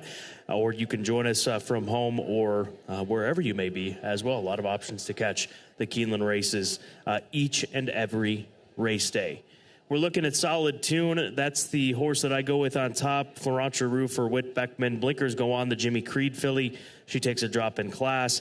And I think that that speed surfaces again against a competition level like this and moving back to dirt. I think that's a big plus for the Jimmy Creed filly here today. 9-2, good price. Yeah, last time she was sprinting on the dirt, she ran just fine, Scott. She ran second against very tough competition. That was a $50,000 claiming race at Churchill Downs, and today coming back to the dirt, she finds herself with a big drop in class. Megan Fadlovich is the trainer and owner of Fabricate, the 2-horse. Gets Irad Ortiz Jr. to take the call on this mare. She hasn't raced in 6 months. She's a horse that she claimed back at Churchill Downs in September 6 months ago. So that they've been patient bringing her back. She's been training at Mahoning Valley up in Ohio. So 7-2 on the board. Maybe this has more to do with Irad Ortiz Jr. than anything. But like I said, just simply the fact that Irad takes the call has to be viewed as a big plus here in the nightcap. Yeah, this is kind of, I was looking at it, I was thinking this is kind of a crazy situation because the trainer that I'm not too familiar with, she's only had 19 starters this season. She claimed this horse for herself, and she picks up the legs of Irad Ortiz Jr. So in my opinion, she's got to be live, coming in off the layoff, first off the claim, and she does have back class in order to make her competitive with this competition today. The rail horse, the One Knowing Glance, yet another filly by Jimmy Creed in this spot. Mike Maker, Gaff Leone, Paradise Farms. Mr. Studeker looking to pick up another win. They picked up that stakes win just a couple of races back in the Palisades. Here's a horse that's moving out of $20,000 and $50,000 claimers to show up here for 30. Same sort of level, really, in my opinion, and a horse that looks pretty straightforward. I just wonder where she'll be early on. I mean, I guess there is a possibility that she could be part of the lead coming away from the starting gate if Solid Tune doesn't show speed like I expect her to the forward.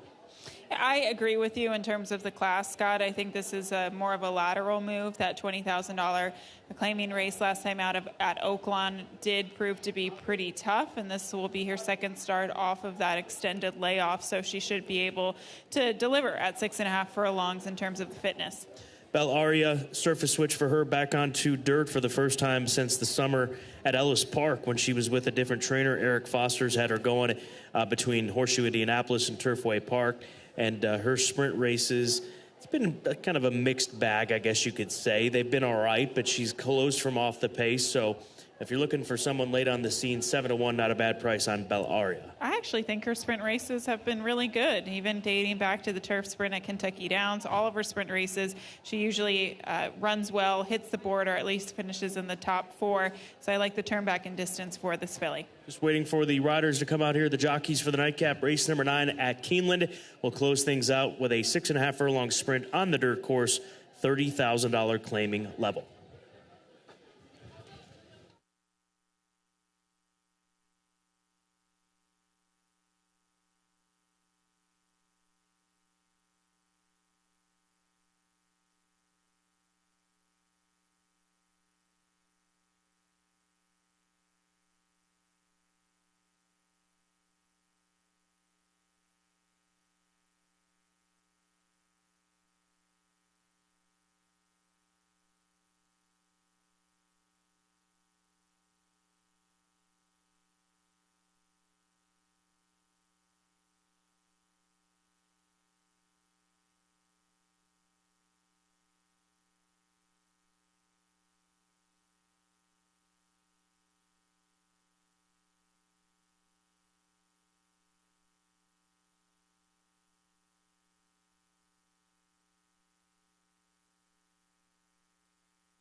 horses are entering the track for Keeneland's 9th and final race. Claiming race for fillies and mares age 3 and up, a $30,000 claiming price. A reminder, scratch 3, Lamasco. Again, scratch number 3, Lamasco.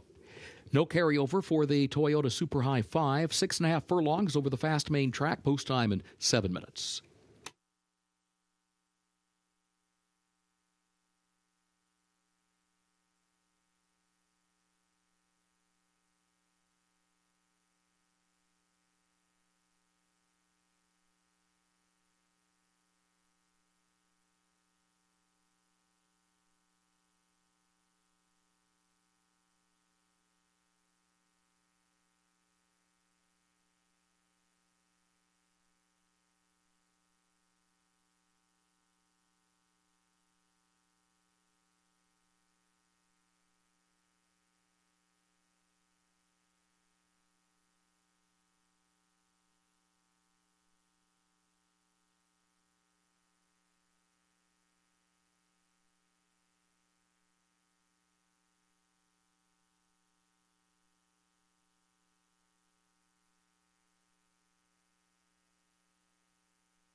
The horses have reached the starting gate for Keeneland's 9th and final race.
They are at the post.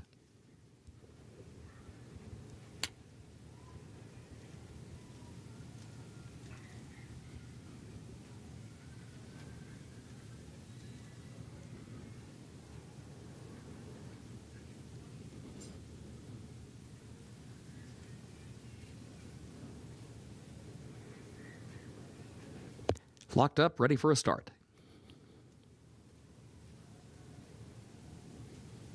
And they're off. Boudoir, Burlesque, and Super Cat Lady. Solid Tune with speed as well. Knowing Glance away running in fourth, down toward the inside. And then Belle Aria comes out in fifth. Ma Cherie is in sixth. Lily Chrome seventh early on. And Fabricate is last as they head up the back stretch. Super Cat Lady from that far outside starting spot clears the inside traffic, drops over toward the rail, leads it by 2 lengths. Boudoir, Burlesque is in second. Knowing Glance is running in third now from between horses.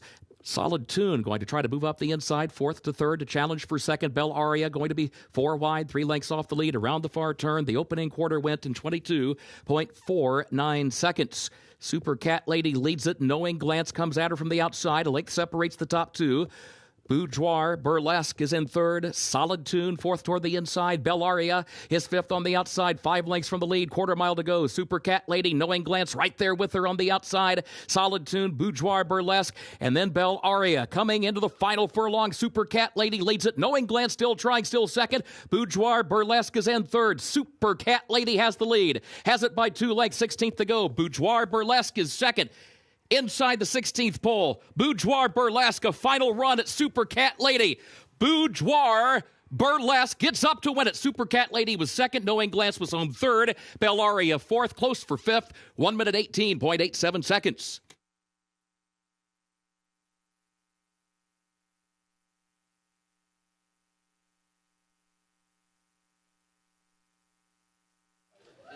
A 33-1 upset in the nightcap to close out the week, and it's the 7-horse, the Gray, able to rally from off the pace and take advantage of Super Cat Lady dwindling at this point in time. Boudoir Burlesque, with Mojica Jr. in the saddle, picking up the pieces and closing this one out. Yeah, it almost looked like Corey Lannery had a lot of horse at the top of the stretch, but then his mount just got really tired in the late stages of the stretch. The 7 picking up the pieces late for a big upset price in the finale. 33-1 over 6-1, 7-9 exact in the finale.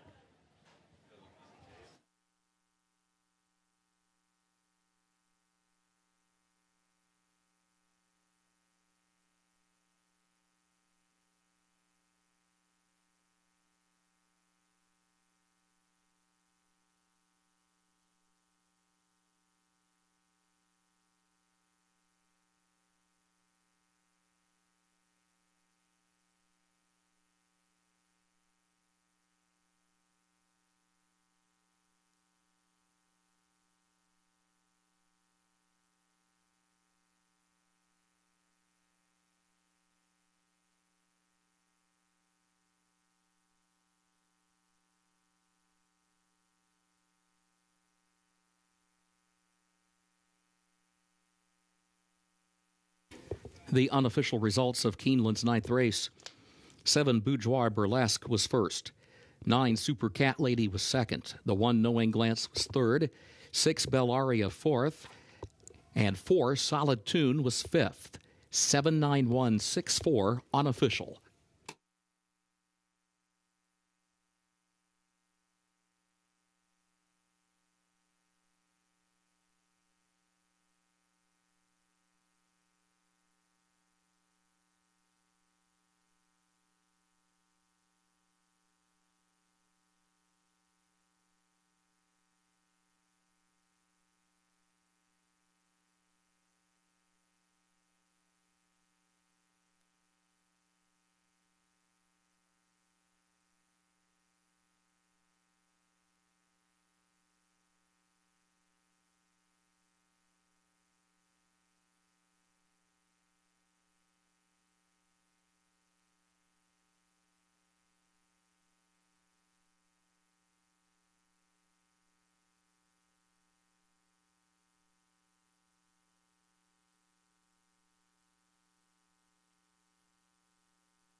Results of Keeneland's ninth race official.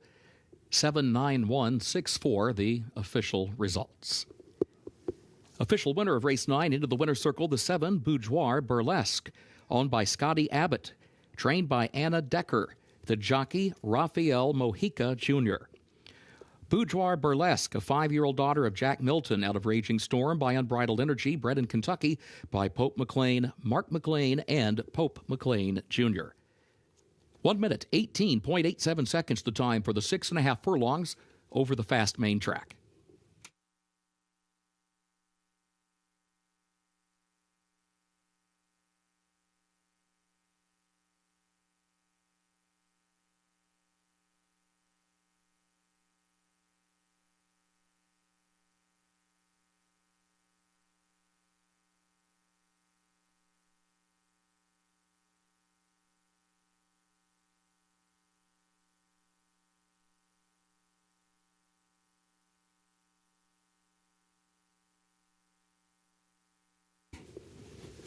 No perfect tickets for the pick 6. Pays on a consolation 5 of 6 with a carryover $60,500 when live racing resumes here on Wednesday afternoon, 1 p.m. Eastern. There will also be a carryover for the Super High 5, $20,691. The carryover for that Toyota Super High 5, again, when live racing resumes on Wednesday, 1 p.m. Eastern Time. The late pick 5 pays on 5 of 5 with a consolation 4 of 5. We want to remind you the second floor grandstand, including the sports bar and the mezzanine bar, remain open for approximately 30 more minutes. You may advance wager any races occurring after that time. For now, on behalf of Keeneland, thank you and good evening.